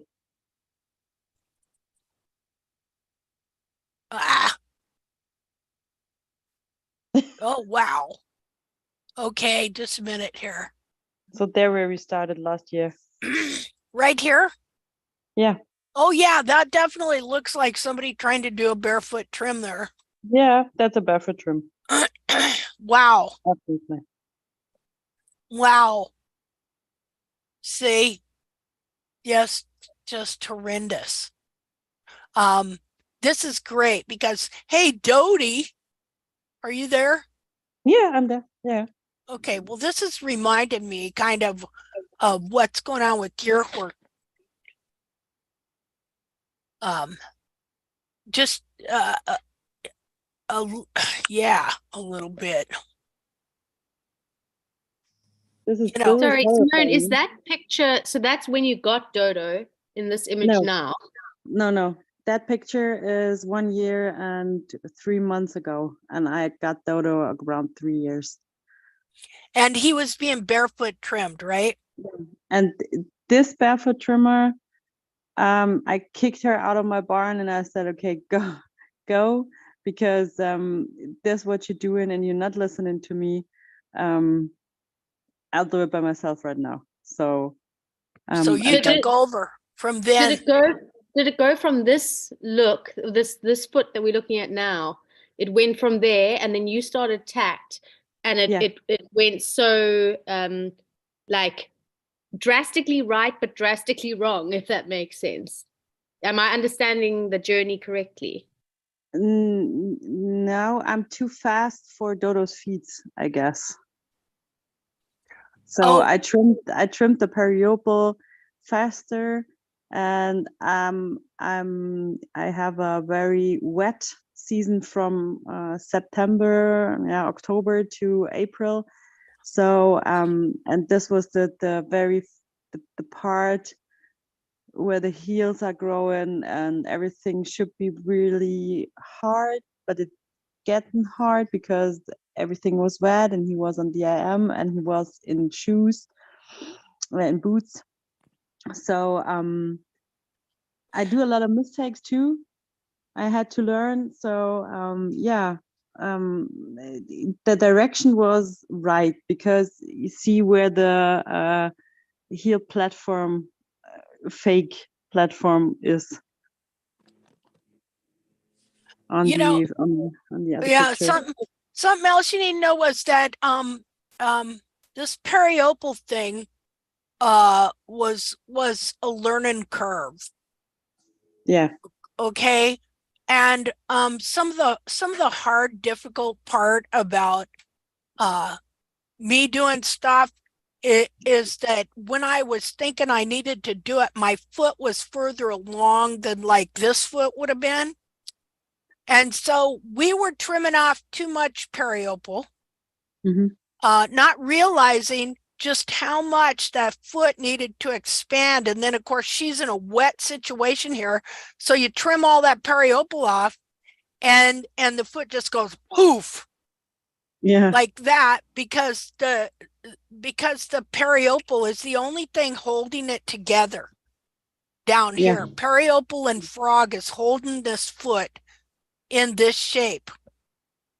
And like this here, this is actually sidewall and stuff that should be standing up like that. Well, and where you see it standing up now right here. See, that was Linda. actually, yeah, May I say something? Yeah. This, if you bring a vet to see this hoof, he will say that you are in laminitis and you have to cut off the grass, the hoof, the food of the horse. yeah, Because he will tell you that the coffin bone in this photograph will be going down, which is not correct. yeah, Yeah, You it's see how you create a false image about things on the yeah. hoofs. Yeah, you're right, Angeliki. Yeah, and it's all about what you put in the mouth of the horse. It's also in Germany. They said it's laminated, feed something other stuff, feed that and feed that. And yeah, I saw the hoofs and I thought, okay, no, it's not just the hay and the grass, it's also the trimmer. yeah, I used to tell them, so wild horses do get pellets when they have the hoofs like this. And of course, they cannot answer that. But everybody would tell you that this is a laminating horse, and you have to cut off the intake, and you have to put him in the stables, never let him out, put him on a soft bed, and all the crap they say about hoofs. Oh. yeah. Look at this. This is interesting because I seen this on my horse too. This new heel buttress growing in right there. See, he was right here, and then as this expanded, it opened up and it was able to grow some more hoof wall right there. See, and right here. Pretty This is the ugly interesting. face. Yeah. We all have this image, and you Yeah. have to go through this ugly face. And of course, they can talk you back saying that, look how the hoof now looks so bad. But you have to go through this to get better. Yep. I can show you that on Valor too. Let me see if I can find it. STUV. Valor. Let's see. Linda, I remember when you did Ellie's evaluation and everyone was commenting on Ellie's feet and saying, oh, her feet, her bulbs on the ground, and rightfully so. I mean, she didn't look very comfortable, but like a month, fast forward a month, and she had heels just starting on her hind feet. And I was like, that was the ugly phase. Like I had gently opened the periopals. We'd been soaking in water at South Africa, so it was very dry. It was summertime. And as I had opened those feet, those bulbs just sunk right out down onto the ground. But it was an ugly phase because a month or two later, all of a sudden, there's 1 mil, 2 mil, 5 mil of heel coming up. So you definitely go through that phase where you think you're making the feet worse. Yeah. Yeah, absolutely. You're like, what is that? Let's see. I was gonna do this new share. Okay, so we just looked at that new heel buttress on Dodo, and here's my horse. You can see it right here. See, not so much this picture here, but this one right here. See, that's new heel buttress that grew from the old here as the foot expanded. Here, this is just, you can see it a little bit here as well too. Do you have some pictures, Megan, of that? Not at the moment. I will take new photos soon and send you an update. Eddie's Okay. just, as I told you, she had a few injuries in the last few weeks, so I haven't been touching her feet or getting her to stand on anything where I could photograph. But when I do, I'll definitely send you some Okay. progress. Okay, that'd be great.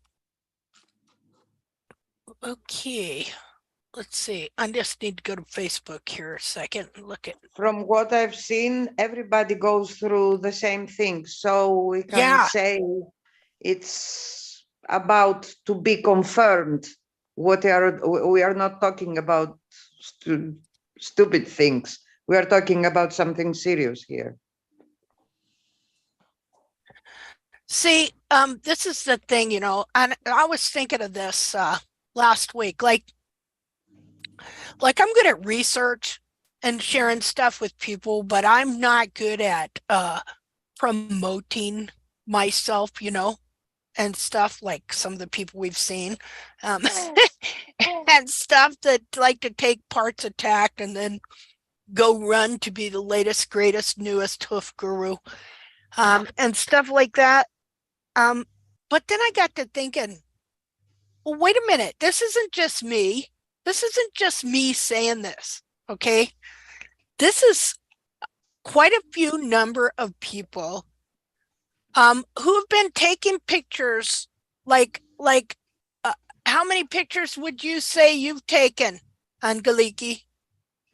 Well, about thousands. I don't know yet. Yeah. Now I don't know. I'm lost. Yeah, How me did you too. say the last time in the picture land? I'm lost. Yeah. And so, but we start to see patterns, similarities in all these horses. And then Simone, you've taken what? How many pictures in the past year since you started doing this? Just Dodo's front feet around 780. Yeah. Just the front. See? And the hinds are around 400 because they're not so problem. They are not so in a bad shape that the fronts are over. Yeah. Yeah. And Yeah. my other horses, I don't photograph because I don't have time for so many photographs. Yeah. And so, and then Marilyn, how many pictures would you say you've taken the last 3 years? Oh my, well, you figure, actually, I started in 18, so it's 4 years, 4.5 years. Yeah. And I take 6 or 8 shots of each foot before and after each trim. Yeah. So hundreds and hundreds of pictures. Yeah, you at least have 1,000 pictures, I would imagine. Oh, probably. I've had to condense them. I put the files into files and the files into files into files, and yeah. Yeah. And so this is just 3 people. We have literally hundreds of people that have been doing this. Thousands of photographs we have. Thousands of photographs. And we see the same patterns emerging on all of these feet. And when you stray from tact, you're sorry that you did it. Yeah. Yeah. And we must remember that we started from the point, I remember at the first years, we started saying that there is no white line disease. Yeah. Do you remember, Linda? Yeah. Yeah. It's a disconnection of the wall, not a white line disease. We don't have to fight a disease. Yeah. Do you remember? Yeah.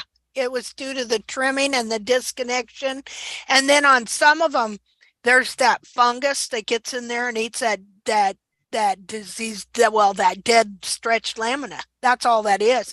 Because I was wishing I could get that fungus and actually introduce it into a hoof to eat that lamina.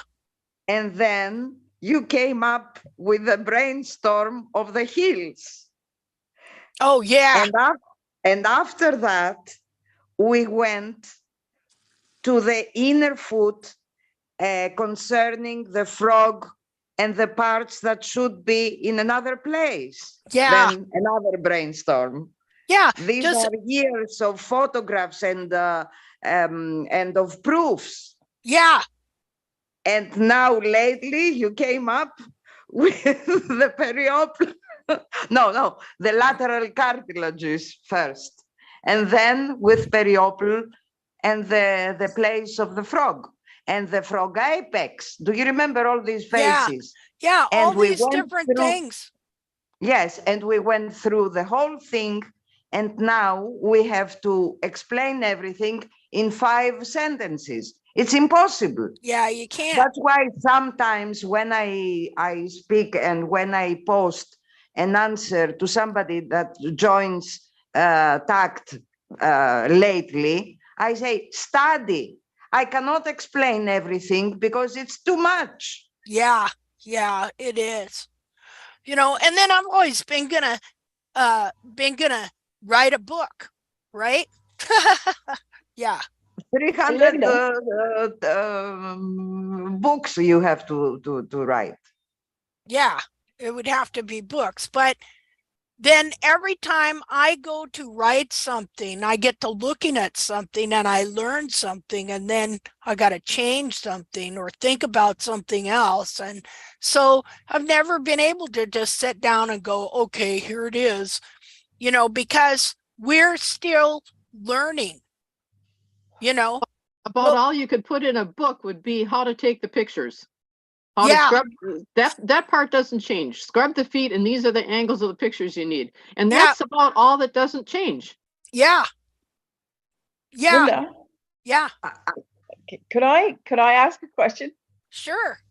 So you were showing the lines on your hoof in the back where you could see that there was growth. Uh-huh. Can I send you a picture of the back of my horse's hoof Yeah. and just have you Yeah. look at it and tell me, because there's blood in it in the heel, and I wanted to know what that was. Yeah. All right. I'll send it to you in Messenger. I just sent Okay. it to you in Messenger. Okay. And then we had I noticed this abscesses. in February, one of his, like the trim before. Okay, let me new share. You know, one thing that happens is the hoof wall is way more porous than what we think. So if something happens above that causes a little hemorrhaging or blood or something like that, it will leach down through the hoof wall to the lower layers. Okay. I thought Yeah. that I was hoping, I guess, hopeful, that it might be that it was trying to grow the real heel. I don't know. Well, what it is has it been wet there? Well, it was winter, right? That was taken in February, so snow, yeah. Oh, okay. Well, with this trim, one thing that's happening is your cartilage is, like, I can look and tell that your cartilage and bulbs are pulled down. Yeah. So they're under stress already. Okay. And they're wanting even though these feet and the whole back of the foot gets pulled down and bound into a smaller capsule, which you can tell that you have, because look at how the growth rings are curved. And they're getting less curved, if you'll notice. There, let me get this in a bigger image here.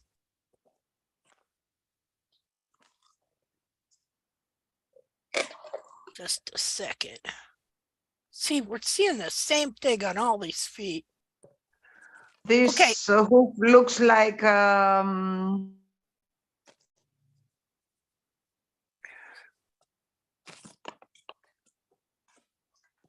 What?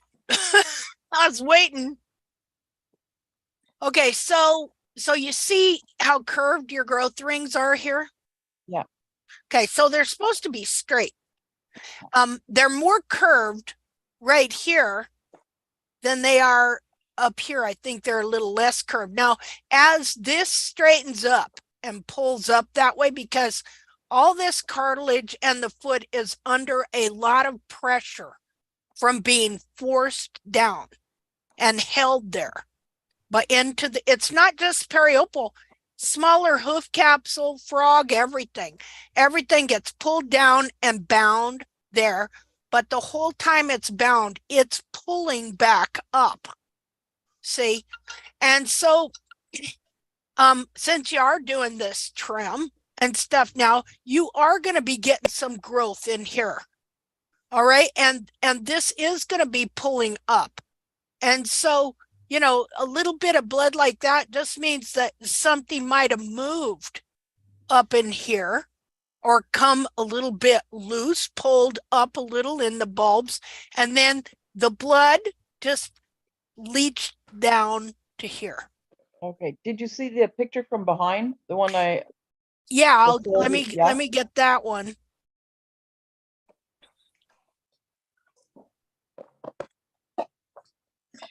Oops, just a minute here.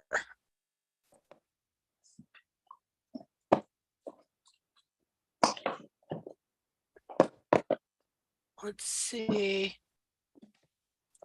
This one right here. Yeah, that's, see, when you see that, because that's just something from up here. Okay. That has just leached down through, like sometimes there'll be some bruising in the toe and a little blood or whatever, serum, whatever you want to call it, will leach down into the white line, and people, you know, take a RAS swipe and they'll see that red and go, oh no, but then you can, a lot of times you take another swipe and it's gone. Right. You know, so, you know, your bulbs are letting loose, they're rising, there's movement in the back of the foot here. And so, you know, whatever happened up here, it just leached down into the wall here. Okay. Linda. Yeah. Linda. Yeah. In this photo, the frog is very large on the back. I would have take the corners straighter.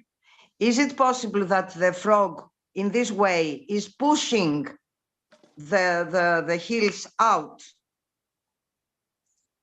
Yeah, a little bit. Yeah. So you mean just take, like, clean up your corners here. Exactly. Right there. Yeah, that'd help release the back of this a little bit more. See where you see, Marcia, what you're talking about? Like right here. Just a minute here. Yeah. Because there are forces that affect. Oh, I don't. That's so if the frog is. Well, we got to call them because they sent me 4 and I only wanted 2. Uh-oh, I'm gonna have to mute Dodo. There we go. Okay. This minute. So there are forces that combine. About to here. Exactly. Yes. And see, following the angle of your frog here, if you come to here. Okay. Yeah. Okay, so you can trim some of this out here. See, and start bringing your frog into a better boundary here, which that's going to open up so you can see that bar better too. Okay. Because the heels want to go up and back and out, and the frog is pushing these heels. Yeah, hold it. Well, pushing and holding them at the same time, and also holding your bulbs right here. So I would just define this area a little more in here and over here. When you're doing your mapping on the bars, you want to come from the side. Usually this part does not get distorted. This part of the frog, the shape is always the same. And so you can pretty much angle back to find out, see where your lateral groove exits are there. And that'll kind of help release this area here. And then making sure you always get your true apex too. Don't be afraid to take the tip of that off. Yeah, I do try that. Okay. I mean, it looks good. I think. It looks good there to me. Right, and thanks. Stuff. Let's see. All right. Thank you. Okay. let's see here. Yeah, and look, if you look too, this bulb is wider over here along with the frog, how it's pulled over. He flares laterally, I think it is. So Uh-huh. I'm trying to bring that side in a little bit, but yeah, it's a work in progress. Oh yeah, like all of us. Yeah. You know, you're doing good. Looks good. Thanks. Looks nice and level, and it's a nice looking trim. You're doing good. Thank you. And we're funny about our feet though, aren't we? We're always like, Linda, does anybody else get embarrassed about their horse's feet? Sometimes. I don't care. You know, well, see, from the old barefoot trimming thing, you know, to where they had to look like this neat little package all the time. And so then when they started not looking that way and going through these weird stages, I was like, what are people going to think? You know, I mean, I'm not like that now, but still, you know, it's like I want to make excuses for why my horse's feet don't look, you know, exact. It's just kind of weird. Okay, let's see here. Okay, who is talking there? It's Eleanor from Hungary. Oh, hello. Hi, I just sent you one picture. It's a very minor question, but Okay. it's just in my mind. Maybe you have time just to look Sure. at it. It's just, I have these lines, her hoofs, this is the front hoof, I think front left, and the hoofs look quite nice now. I mean, they're progressing. Yeah. But I'm just curious about these deep lines, you know? Oh, you mean the vertical ones? Yeah. Horn tubule lines? Yeah. Yeah. Um, We all had that. It's just, you know, if we don't know, it's fine. But if somebody has some kind of explanation to what it could be, I can send you the whole kind of what it looks, the whole hoof. Okay. We had the crack there, Linda. Yeah. She's lucky not to have the crack and to have this line. Yeah, I don't know. I think when things are expanding and moving and this, that, and the other, I don't think it's anything serious at all. Okay. Okay, well, You know, I just wanted to ask. I sent you the other pictures, but she looks pretty good and I'm quite happy. And you know, this is the mare who's you know, she won her on the hind right, she won her heel off completely. Mm-hmm. And now it started to grow. Oh, good. Yeah. What so thing I have like around 5 millimeters. It was like 3. It was nothing, and now it's around 4 already, 4 centimeters from the hairline. So it's quite good, I think.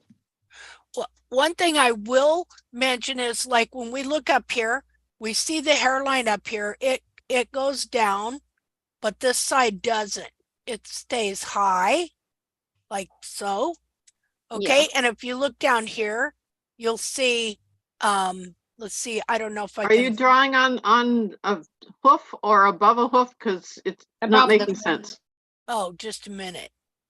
Well, I think you remember during the last hoof chat, we were talking that the wall needs to go down, and it's going down pretty nicely, and you have to kind of bevel it gradually from the bottom. Because she had these huge waves, you know, and now if you look at the top 1/3 of the hoof, they're not that pronounced. I mean, there's still quite a little bit of a wave, but it's much better now. Okay. So is it what we are looking at? Well, I'm just like what I was telling. Now, is this the lateral side?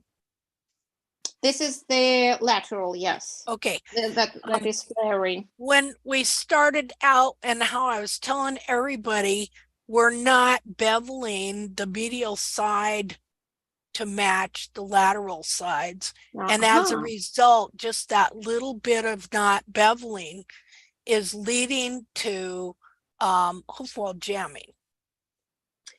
Okay, And an imbalance. So where we you need hear- to bevel, we need to pay attention to the medial side and bevel it more. Yeah, Okay. yeah, because otherwise that side reaches the ground first, and then it's got full ground pressure there, which is pushing up. Yeah. Okay. And Yes. see, you can see that here. She's high up here, but she kind of goes down a little bit more there. So, Right. so I just think, and I'm going to do that too. I'm going to take a picture from the front and the side, make sure I'm beveling that side enough. So I think, you know, we get confused. That was my confusion, because when you look at the hoof, you think that because the medial side, the more upright side, is more neat, right? And the white line is more compressed. So you think that's the good part. So you kind of like, you don't do as much with that. But this is very misleading. Yeah.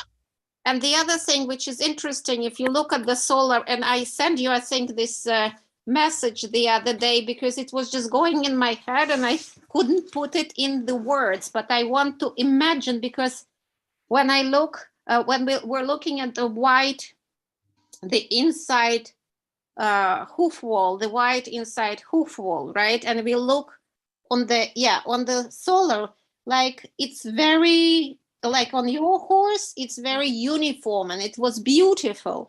But in a lot of horses, you see it may be really thick at the toe or at the quarters, and then it's really very, very thin. And it corresponds, when you look on the lateral view, it corresponds with the distortion of the tubules, right? The angle. Yeah. And so what I'm getting at, if you look at the, if you imagine the anatomy, how the lamellas are fitting at which angle. So what's happening, is it because the sensitive lamella gets pinched and that creates a thinner, you know, that kind of thinner look of the white hoof wall? I don't know. Or I'm just Elena. Yes. You should follow the growth rings. In the front side, you see that your growth rings are different, the lateral and the medial. Yes. So for always follow the growth rings. It's a very practical way to see where your hoof needs to be lower. Okay. To get trimmed more. To Even get if beveled, you see it from the solar view, you follow the ring and you'll get the idea where your true foot is. Okay. Well, not the coronary band, the rings that come down. Yes, I understand. Yeah, it's a practical way to know where to trim more or less. Okay. See, another thing is, well, let's look at the side view here. Okay, so we were looking at the solar view here, right? This is not my horse. This is my friend's horse from Norway. Okay. This is keratoma. You were showing me she had a keratoma in the toe.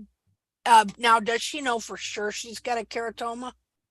Well, that's what the vet said, and they did the x-rays. Oh, okay. But she was visiting, and she was trimming with me, and she got her feet expanded because I told her about how to trim the frog and periopal and stuff. But now she will go back, and hopefully she will work at it a little bit more. Okay. Now, is this her horse's foot too? Yes. Okay. Because well, what I was looking at was just the separation in the quarters. But it's because it's bent, right? Yeah, yeah. Okay. Yeah. Okay. And then on your horse, is this your Yeah. horse's foot? No, these are the old pictures I just sent you. The other, it's my horse, but it's the hinds. The hinds? Yeah, and they look different now. Okay.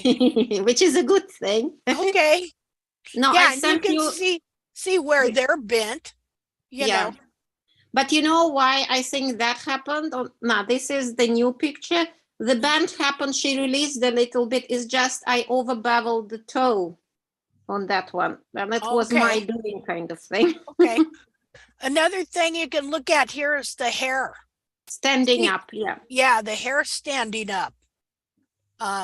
When you have hoof wall jamming, you'll see that Yeah. a lot too. So different things, you know, like Angelique, he was talking about the growth Rings. rings. You know, this should be actually a moon sickle, and so they're pushed up. So we talked about this, about how you got to bevel and let all this drop down. Yeah, gradually. Yeah. Yeah. Okay. And I don't know whether you received, I just sent you the same foot, but other, you know, the other views, I don't know, or maybe, oh yes, I did. Yeah. This it? This Yeah. is looking good. Yeah. See She's the way improving. this is getting straight here. But we have very dry weather, so I think she will expect, like, she will be bigger. Yeah. She will be bigger. It's just, sorry, at the moment, you know, because it's dry. But, and you see at the heel, if you look at the heel from the lateral view, or it was the medial, that's what you were talking with respect to the other horse. Look at the angle of her heel. It's correct. Mm-hmm. In terms of how the angle of tubules is really good, but then they kind of sliding forward. So that has to be, but the heel is at a good angle, I think, already. It's just the mid part, the quarters are still. Okay, so you see here where that curves around? Yeah. Okay, that's what I was talking about, how when the heels are, because at one point her heels were trimmed low, right? You've been growing them back. Well, she hasn't been trimmed at all. And with this horse, they were kind of to the sides. They were. Oh, okay. And her heels and her bars were laying over, but because she has naturally very good feet, you know, the material, and she lived on the huge, she lived like in a national reserve. This is that horse. Well, I have quite a few of this type of horses. Oh, okay. I have quite a few of these types. One of them. Okay. Because didn't you 50... send me pictures of one horse that her feet looked horrendous, but I said, no, I think she's got good feet, kind of. Yeah, that one is very, but you know, I have her feet from 2018, the pictures, and they didn't look like that. I started to rehabilitate them with tact, and they were very round. Okay. And then the owner took her away for 1 year. Now she came back to breed with those things. And it's quite interesting because she always had a seedy toe crack, and I did resections at the beginning, quite a few, and it didn't help. And I was digging it out, and now it disappeared completely. Yeah. See, happened on my horse too. He got seedy toe and all 4 toes. And it disappeared. And it's like I have tons of her pictures. See, that's really neat. Because when their feet do that, there's so much pressure on the toe. That's what's causing it. That bent foot, you know. Yeah. So the more it gets unbent, the less pressure on the toe. That little mare with this ugly feet that look like sprayed mushrooms, she just a proof that it's mechanical failure. And, you know, with tact, you can correct it. Yeah, that's this one where we started from. Yeah, but it's the right one. Yeah. Yeah, see, when I look at a foot like this, I don't see that bad of a foot. No. You know, And usually you can trim them right up and they're just right tack specs right the way. You got the 2-inch heels, you know, and the toes. But they were empty, right? you know, and when I removed the bars, Mhm. there was nothing left. And they kind Yeah. of started spraying. And what is interesting, that the tubules start to run forward.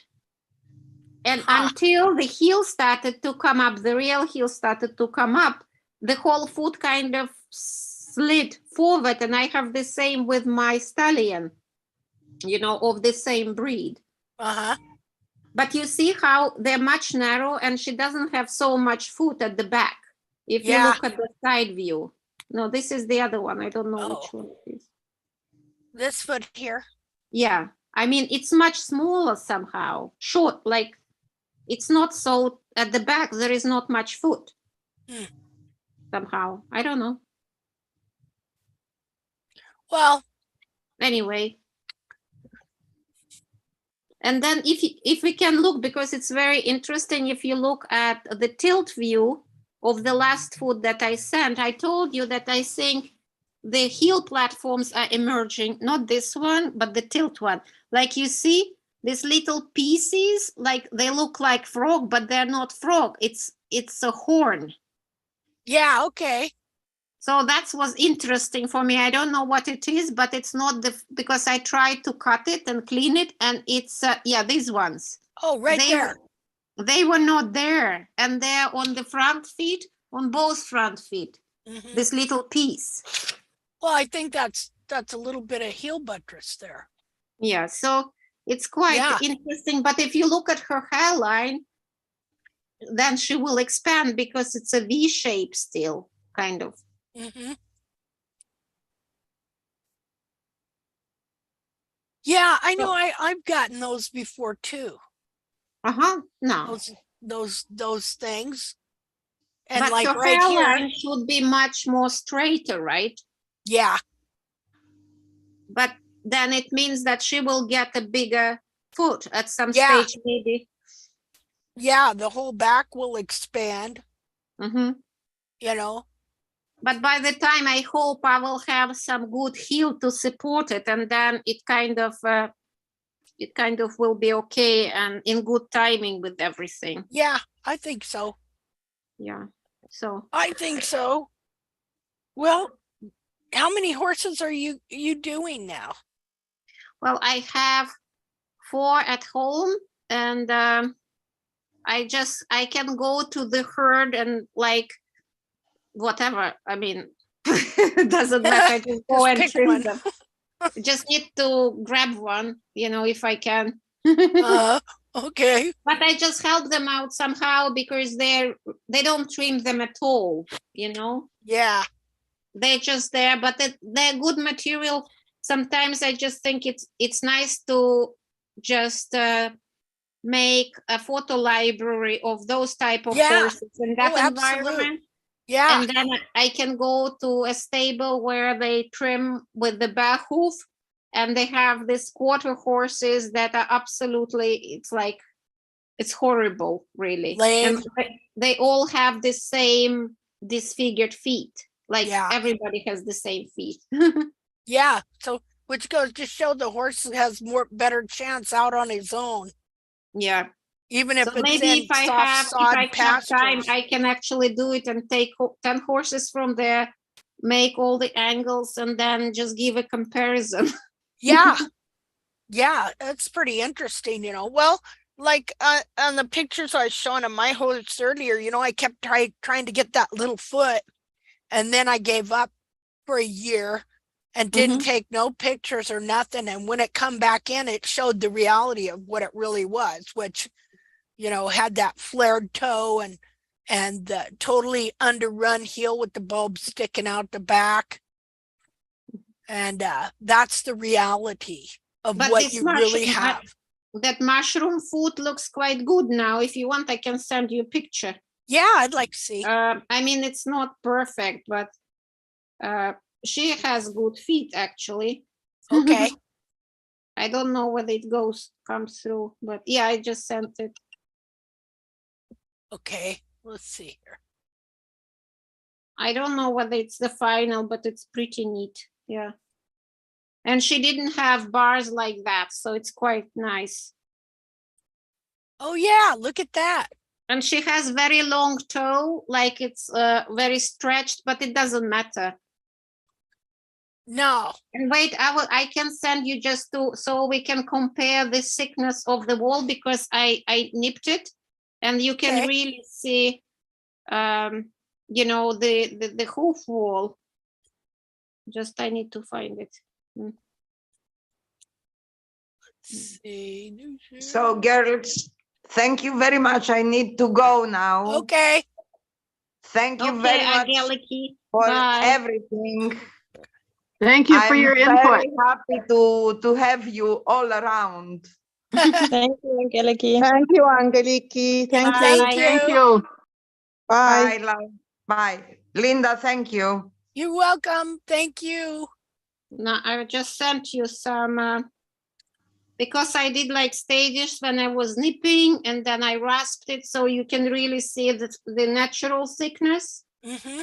Like this is already, I did the bevel, Okay. but I sent you the pictures with just when I nipped it, and I just rasped it a little bit. So I think those ones are more Yeah. interesting. What a better hoof. I mean, let me see here. New share. I mean, look at that. You know, like there's, yeah. And look at the sole is totally gray. Like on my horse, his soles were gray and now they're almost all white, and his hooves were black, but now they're multi-striped because the barefoot trim destroys the pigmentation because all the stress. And you know what is the difference? I will do the comparison. Like her apex was so close to the white line. Huh. It was painful to look at, but now it moved. Yeah, so it didn't take a lot to straighten these feet up. So it looks quite, because it was like dangerously close to the white line. Huh. But you know, when I have time, I will just make comparison, because it's quite Okay. interesting, because I just have it. So good. Okay. Good. Yeah. So Who's drawing? I don't know. Who got on there to be able to do that? Who managed to figure that out? It looked like it said Jackie. Jackie, have you hijacked us?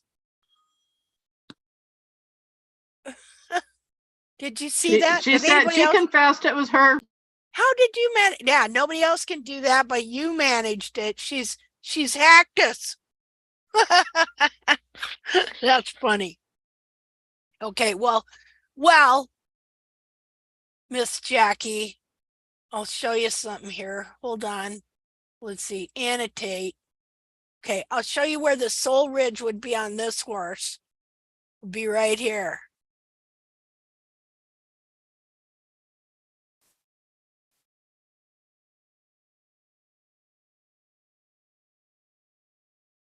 And then, of course, underneath here, like that. Where you can't see it on the bars. Now, what I find interesting about these sole ridges is they look just like a horseshoe, don't they? Isn't that interesting? Yes. How man has been cutting the natural shoe out of the horse for centuries. Ha. And then, of course, when you add wall to it, look at that, what you get. See, I mean, if you develop this on that horse, he should have good feet that need no iron. See? And again, we're not against iron.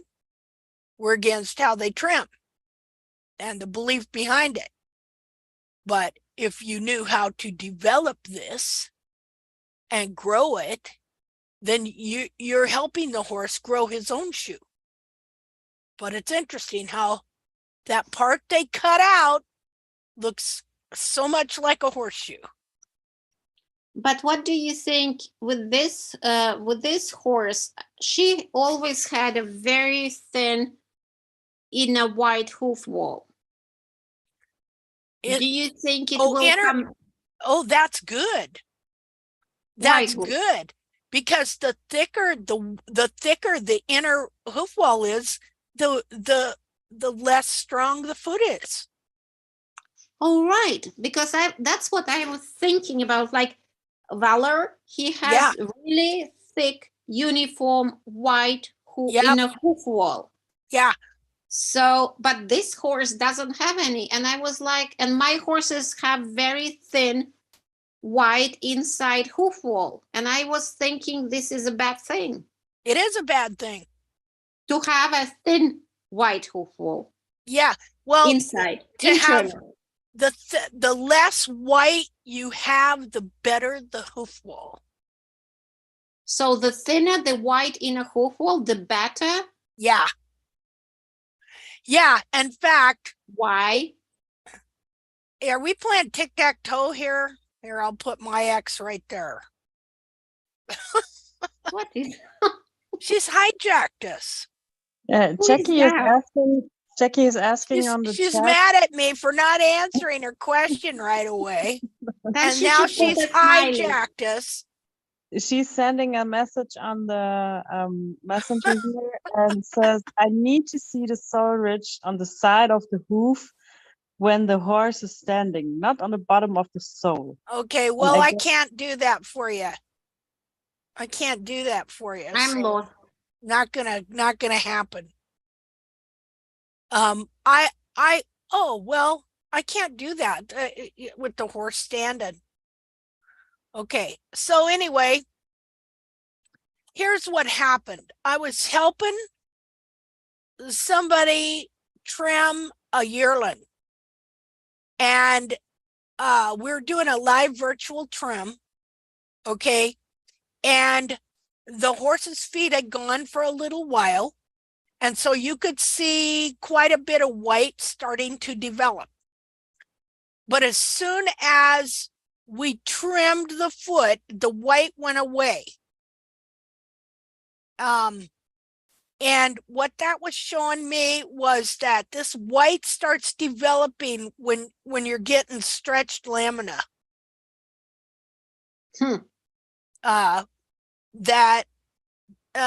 like, look, just a minute. I'm just confused because I thought when I saw Valor's feet and the white inner hoof wall was really thick and uniform, that's a good thing.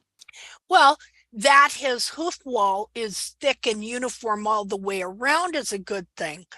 But if his feet would have been right from the get-go, he would have very little white. Very little white inner hoof wall. Yeah. Very thin. Yeah, that developed more the more compromised the feet became. Like this horse here has very little white, and that's good. Let me show you a side picture of a 3-year-old wild mare that has very little white pigmentation. And I have a theory that the white is not good. Okay, that the more white, the more feet that have been compromised, the less white, the more stronger horn you have, the more pigmentation. Now, white hooves are different because they're not really white. You know what I mean? Is it, you know, like I want to go from the anatomy because I want to imagine how anatomically things are happening. Because the white inner hoof wall is the lamella, the dead lamella that doesn't have, you know, the capillaries and everything. Well, right? The white, no, it still has it, but it's been compromised at some point, and it's affected the pigmentation in the hoof wall. A lot of times it'll be thin. Let's see here. It's like when you take the hoof capsule, you see the inside lamella in the hoof capsule, right? Yeah. And then you pull out the foot of the horse, and they're the sensitive lamella that fits the insensitive lamella that, you know, that's what is white in a hoof wall is, right? Am I correct? Yeah, just a minute. I've got to, Jackie, you need to quit that. You're distracting me. Take that off there. Ornery girl. Let's see. See, she can't talk, so she's still being verbal withdrawing. Let's see. Let me see. Okay, just a second here. Let me show you something. She's just a horse. She's suffering silent. She's suffering in silence. Okay, yeah, okay. So I've got two examples here. I've got an example of a very compromised foot. Oh, well, here we go. Okay, look here. Here's your barefoot poster child. All right. Right here. Look at the white. See it? New share. We don't see Oh, anything. sorry. New share. Yeah, the other ones also, I'm just checking other pictures of other horses, and they also have thin white. Yeah. In a hoof wall. Listen, the more compromised, the more white it's going to be. Now, see all the white in this one? Yeah. Okay, now look at this one. Like hardly any to none. Uh-huh. Interesting, huh? Yes. Okay, and now, here, I'll show you another one here. Just a second here. Let me find this. Oops.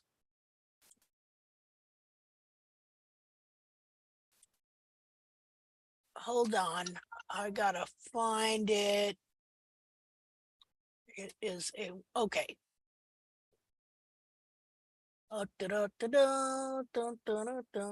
lost.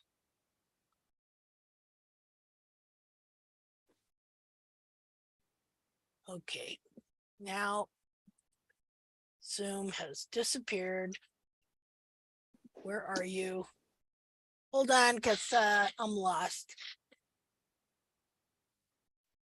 Huh. Oh, there we go. Okay. There's another foot. This is, look at that one. Not hardly any white at all. See? That's that foot there. Of course, we can't see this one and stuff, but look at this one here. Got lots of good heel. Look at the coronary band all the way back straight. Not hardly any white at all.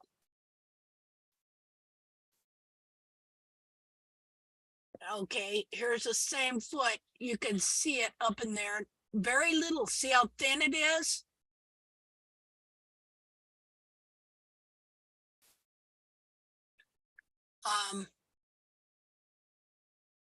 Yeah, the more, oh, grandma and grandpa. Let's go back this way, see what else can see. Probably very little in these. But here you go. Lots in that one. And so Valor has a lot because you know, his soles were supposed to be gray. They were gray originally. And he had very little white in the hoof wall. But then as I trimmed his feet out, he got more white in there. Now, his hoof walls also in the quarters were much thinner. And so as I restored the foot, the whole hoof wall got thicker all the way around. So he's got nice thick hoof walls, but the evidence from the damage, which is how much white is there and the white soles, is still there. See? And even in this horse, look at how the sole is white. This is a black this was probably a bay horse with black hooves, but look at how the pigmentation has been compromised in the foot. You see that? So anyways, yeah. Destroys the pigmentation, changes the pigmentation. My horse went from gray soles to black, or from gray soles to white soles with just a couple of pieces of gray here and there, and from black hooves to multicolored stripes. See, cream, brown, gray, black, multicolored striped hooves. Okay, well, have we got anything else we need to talk about today? Anybody have anything they want to talk about or share or ask or anything? I don't. Okay. Jackie, you don't count. Better watch it. She'll start writing to us here. On the side. Okay, I can show you something, Jackie. Okay, that might help you see. Just a minute. Well, I have something here. Let me see here. Somebody is asking. I can just send a very nice, beautiful picture, I think. Okay. Linda, I think it's not ready, but it's somehow really pretty to me. Okay. Yeah, I'd like to see it. and It's somebody the back view. Okay. Here. Linda, Yeah. somebody's asking about the color. It's on my private chat.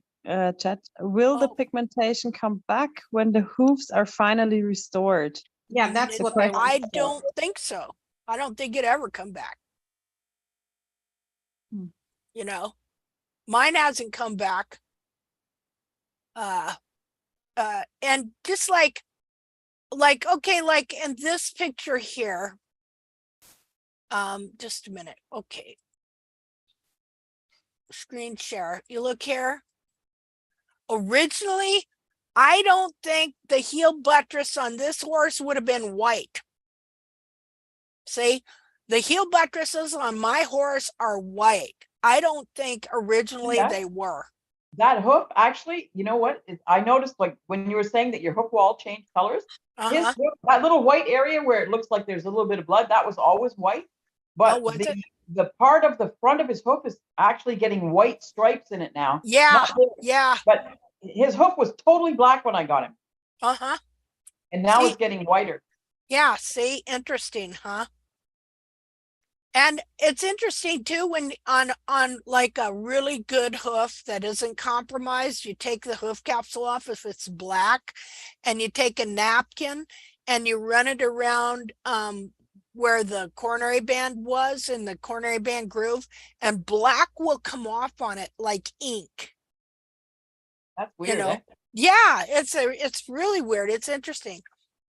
So I have this foot here. I'm going to show Jackie, and you can imagine then, I guess, the horse standing up. Okay, so here's a dissected foot, and I want you to see the sole ridge. See it there? There's the sole ridge that grows from around here. If we were to turn it over.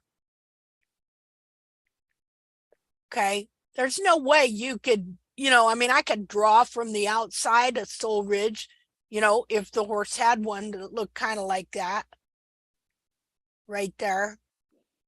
There's your sole ridge. Yeah, you missed it there, dude. I'm sure she thinks she's pretty smart there. How she hacked into us to make herself be heard. There you go. There's the toe. Inner toe. Yeah, kind of. Let's see. Just a minute. Oops, now I lost it. Just a minute. New share. Let's go here. Okay, so where's the annotate? I will do pink. So here's the soul ridge of the soul corium. And then here is the soul ridge of the soul. There we go. All right. So that kind of gives you an idea. There. Flip that around.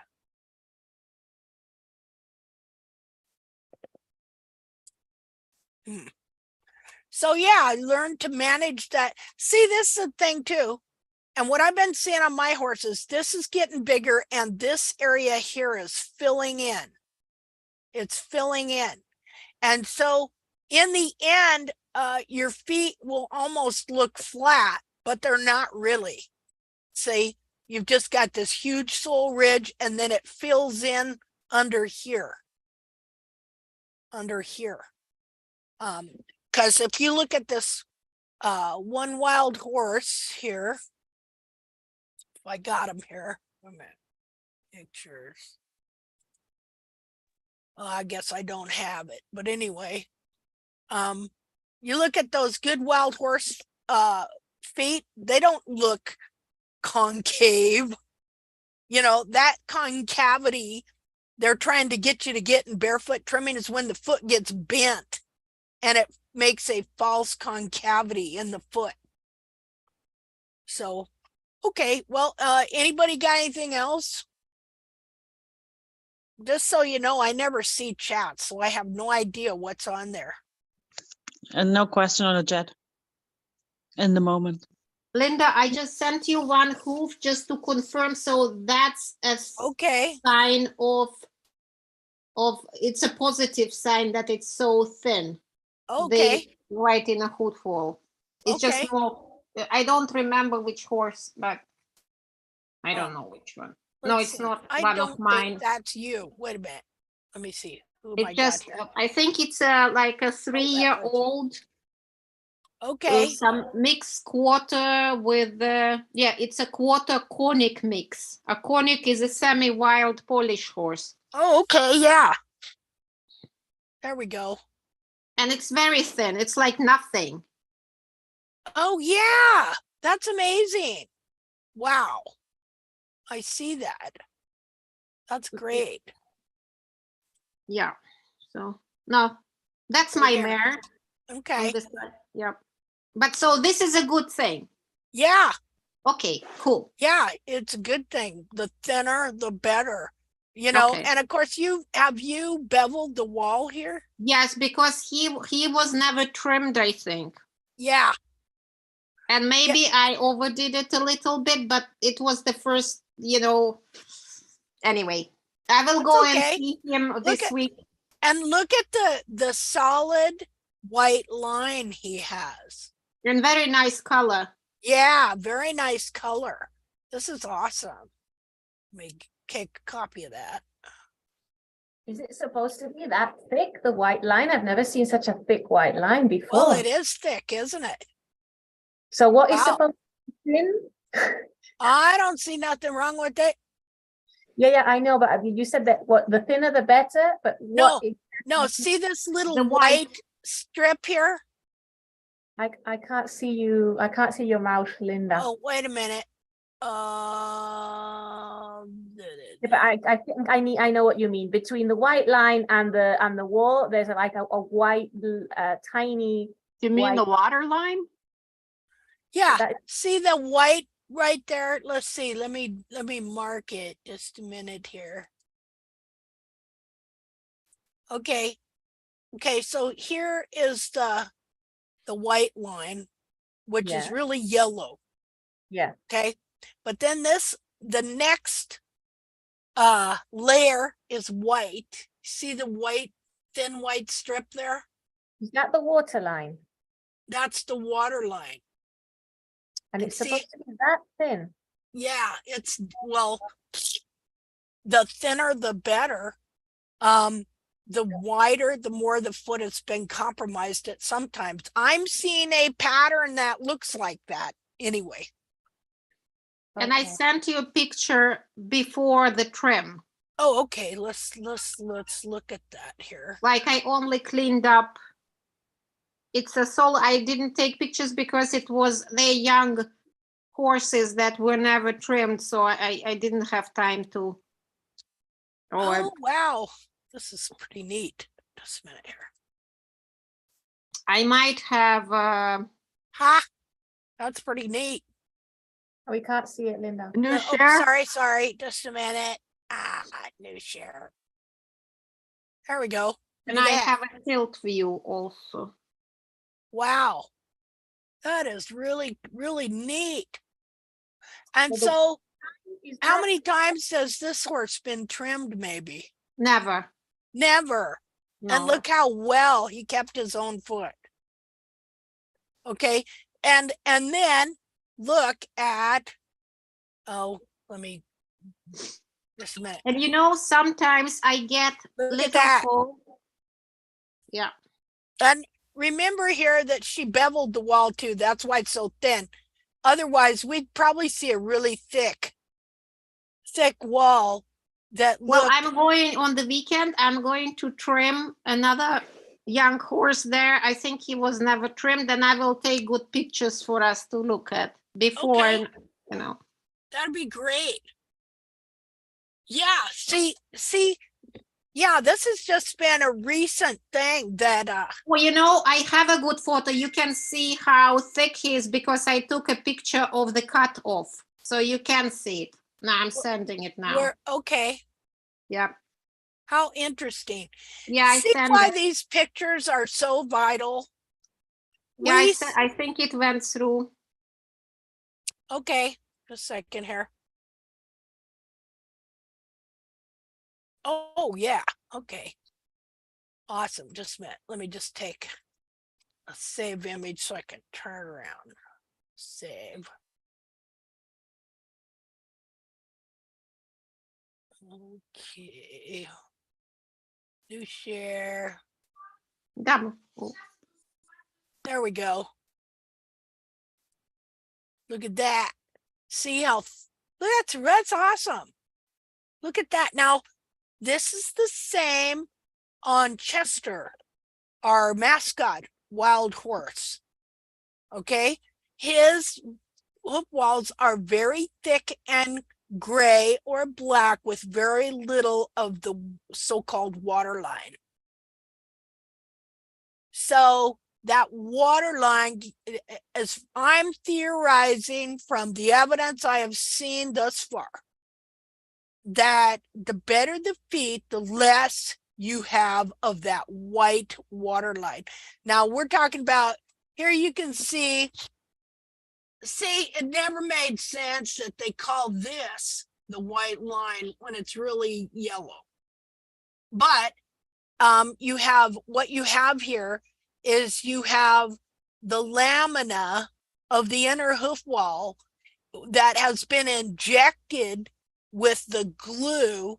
You know, that foot, that the sole corium at that point injects glue. Literally, it's glue, like rubber cement, into the lamina of the hoof wall right there, which connects it to the sole. All right, and so, but then the next is just the innermost part, which is white, and on feet that are more compromised, this is whiter and wider.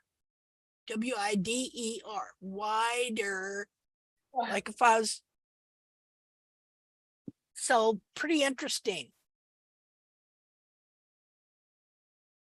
Yeah, I will try to collect some because I have access to the, like, really, like, we have a natural reserve in Poland, and I'm going in September to work with this, you know, the horses that they catch. Okay. And then I will trim some and I can share. Okay, that's great. And we can have a look. Yeah, that's like super interesting. See, let me find a picture of Valor's foot here, most recent. I guess I posted one. Yeah, that's why all my questions arise, because he had this uniform white inside hoof wall. Yeah. And that confused me. I thought it's a sign of health. Yeah, no, now that his whole hoof wall is very uniform now, is good health, but ultimately because it's white comes from when it was bad health, and I was trimming the feet out and there was a lot of stretching in the white line, which of course it grows down from the top, right? So that damage that we're doing to the coronary band, see, and the foot overall in general, because anywhere it's white like that, you have less, as far as I know, you have less horn tubules too. But you see, the white in a hoof wall, is it lamina? It's insensitive lamina, isn't it? What is it? Like anatomically? It's intertubular horn. And so it's not the lamina. No. Well, it's no, the lamina is just a minute. Let me find a picture here. Hold on. You have different layers, which they call stratums. Yes. Like let me find a hoof capsule. Okay. A new share. Okay. So this part here is the lamina. Yeah. Right there.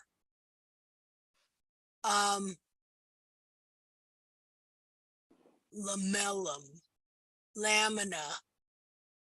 So perhaps it is all of this. I'm not sure. But you see, I always just assume where it starts to deviate like this and be these little leaves, that this is the lamina. See them?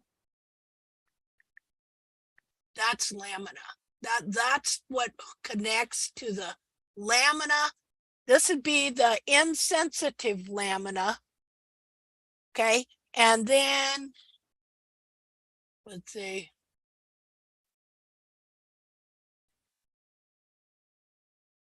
And then this is the sensitive lamina. But where is then the white inner hoof wall on the previous picture, on the previous view? Well, Can she had white feet. So actually she didn't have too much of that because she didn't have deformed feet. But Linda, can you show on this picture, on this view, where is the white inside hoof wall? Behind the lamina then? That'd be right in here. Behind the lamina? Yeah. Okay. So that would be the water line there, right? Yeah. Okay. Yeah, this, and look at it here. You see lots of horn tubules here, but you don't see. And that would be where the horn tubules are, it would be gray or black on a darker horse. Yeah. Okay. And then the lamina, it will be forming the part of the white line, right? Because the white line is a connection between the insensitive lamina and sensitive lamina of the foot. Well, I'm confused now, but oh yeah, that sounds good. Sorry, I just try to compartmentalize. No, you're doing good. You're doing good. Yeah. I've just run out of brain matter. That's all. Isn't the white line formed by the glue that sticks the sole sole tubules to the wall? Okay, so this part of the foot here, somewhere in here, it squirts out glue into into those spaces in between there. But And it's only at the level of the sole. yeah, once it gets down in here, see down there, it squirts glue. This here is connected to flesh right here. But then when it grows down into here and it connects to the sole, there's something I can visualize it. Yeah.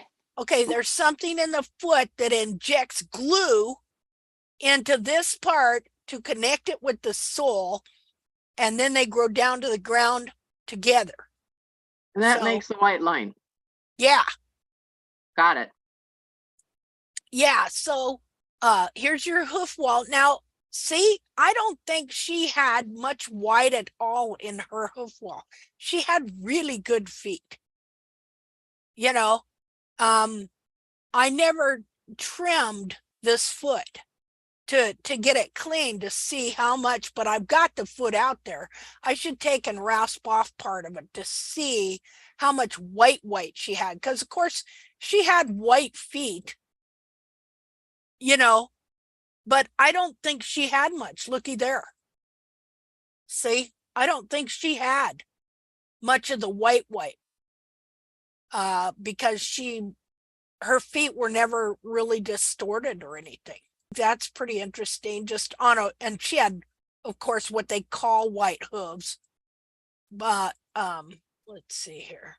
So yeah, so the hoof wall has leaves that connect into these.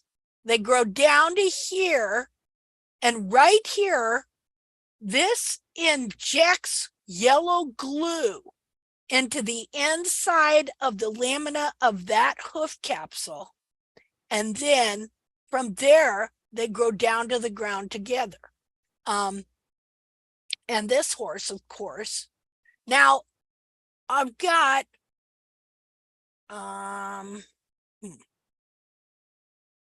let me see this other foot that was really compromised. I should cut it down the center and see this foot here, totally different. This foot, barefoot trim, super compromised. New share? Look. Oh, sorry. Wait a minute. New share. This one here, super compromised. Totally different. Let's see here if we can see anything. Oh, that's her again. Wait a minute.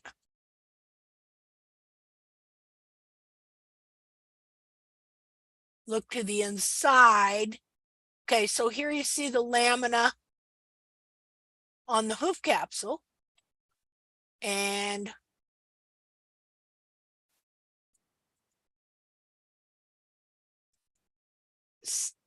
just doesn't even look good in there. So I don't know. I'd have to go and rasp down part of this to see if it was different, if the white part was wider here, you know, the water line on this very compromised foot. So anyway, pretty cool stuff, I think. Seeing patterns, see, from all over the world. So, okay, does anybody else have anything?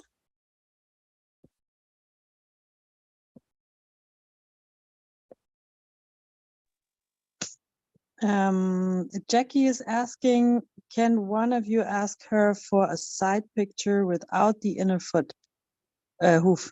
I'm sorry. I don't know. Just a side picture of a foot without the inner foot, the inner hoof. Oh, a side picture of a hoof capsule? That would be, well, let's see, maybe we got something here.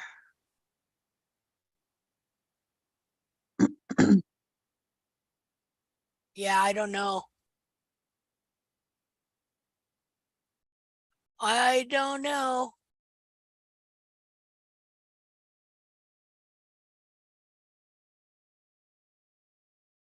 I don't think so.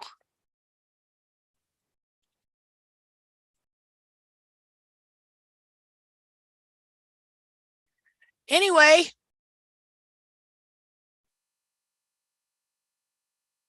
that would just be the picture of no, I can't, I don't have anything like that. Sorry. Now, here's an example too. Even though this mare had really good feet, her pillars were getting away from her, and look at the stress cracks. That is, she's added something. That is still attached on a live horse, to an alive horse. Oh, well, that'd just be looking at the side picture of a horse. The one that I sent you, Linda, was a side view of a hoof with a live horse. Okay, let me try that. Let's One see. we looked at already. Let's see. Hold on. Hold on.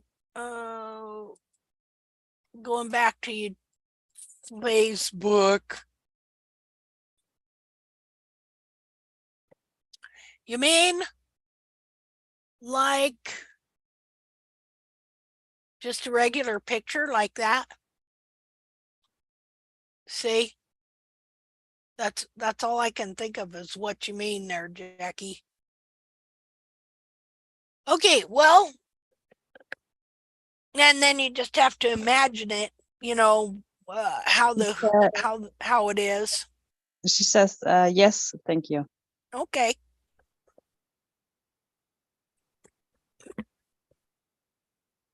Okay. Well, has anybody else got anything? No. Jackie But I is sent you the other painting. set of pictures, and it's funny because this is the other young horse I trimmed at the same time, but that foot is really deformed. Like he had really deformed front feet, and they were almost like round, so like oval, but horizontally oval almost. Okay. And you could see like they're jammed from the front and the back, like somebody is folding them. And the frog is also deformed. Let's see. Did you say you sent a picture? Oh, it didn't go through, maybe. Oh. Yeah, maybe it didn't go. I just sent again. Wait. Now. Yeah, maybe yeah. Oh, okay. Oh, he was real round, wasn't he? But still had new share. Yeah. Okay, I think this one was trimmed once by somebody. Okay. So, but anyway, that's just quite a contrast. Yeah, it is. Huh. Still. Good feet, you know. So. Yeah, anyway. I'd so rather that's all I have start to with a share. foot like this any day than a barefoot trimmed horse, you Is know. this contracted heels, or why is the shape of the hoof like that? How would you explain this shape? This shape, it could be that his heels just got pushed forward and pushed the sides of the wall out, because they don't trim these horses. So, you know, the heels can get long, and then their heels will push forward, and so the wall has to go somewhere, so it just pushes the wall out, makes it round. Does that make sense? Yeah, that makes totally sense. That happens to my other gelding. Yeah, and that was in fact, the heels could collapse completely down and pull the whole back of the foot under, just similar to like when you're doing barefoot trimming and you're gradually trimming the heels out and pulling the whole back of the foot down and under. But you know, Linda, what I see with this type of horses, because I work a lot with them, they naturally have very, very good quality of the hoof in general. They're so hard. So what happens if the horse is not trimmed? They're kind of standing on this really tall feet, but they're not collapsing. Yeah, but they're really like very, very tall. Okay. Yeah. That's good. Yeah, I mean, I like think this. because the quality of the hoof is kind of so good, it's just holding together. And Yeah. it pushes the side walls out. You see in the frog, you can see that it's being squished from the front and from the back, and it's still standing. And it's not shipping because the ground is soft. Yeah. Yeah. Well, that makes sense. You know. Mm-hmm. Now this is good. Look at the horn tubules. You see all throughout the wall here. I mean, there is like next to no water line. You can see the horn tubules on the sole too. It's cool. Yeah. Oh yeah. I mean, it's not a very neat job. Oh, it looks great. I don't see no problem with it all, but you can see how there is a little pressure here in the Yeah, he corners. started cracking also on one side. So their feet stay upright, but still that leverage is still going to push this forward a little, you know, Yeah, which for is sure. and that's why you're seeing this here. And in the other heel, there is a crack. You can see slightly yellow line. Uh-huh. Yeah. So okay. Crack. Huh. I think. Well, really interesting. Just the quality, you know, and the grayness of the sole. Pretty cool pictures. Okay, good. Lots to learn there. Compare something, you know, with the different type of the horse and how they kept. Because here I asked a lot of people who keep these horses, and actually they don't start trimming them until they are 3 or 2. And and it's interesting when they bring the mares here for breeding, they bring them often with very young foals, and they have this tiny little feet, but they're very long and kind of you just want to trim them. And they asked me to trim, but I said, can I keep couple of foals without the trim, because I want to see in 2 years time, I saw it now, and how it will develop. Yeah. Yeah. And look, the guy said fine, he doesn't care. So that would be interesting to see from that if you leave them alone, and it's not hard ground, you know, they just live on quite lush big lands, but it's not hard ground, and even with that, whether they will get a healthy hoof. So that would be interesting. That it is. It's very interesting. See, what a great thing to study, you know, and start measuring all the heels when you bring them in. Okay. Yeah, it'd be interesting just to see what they're growing their heels to. I bet they're more than 1.5 centimeters. I bet so too. Well, I think from the hairline, it's like 6-7 centimeters. Wow. Of this broken, like the mare with this mushroom feet that looked really horrible. She was the length, not the height. It was around 7 centimeters. Okay. So that's over 2 inches then.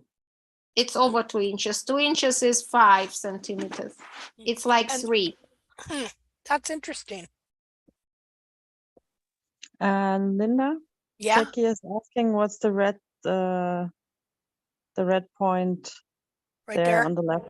Yeah. Well, when because the heels have pushed forward a little and they're pushing the sides out, you've got a little bit of hemorrhaging up there, and it's just leaching down into the white line.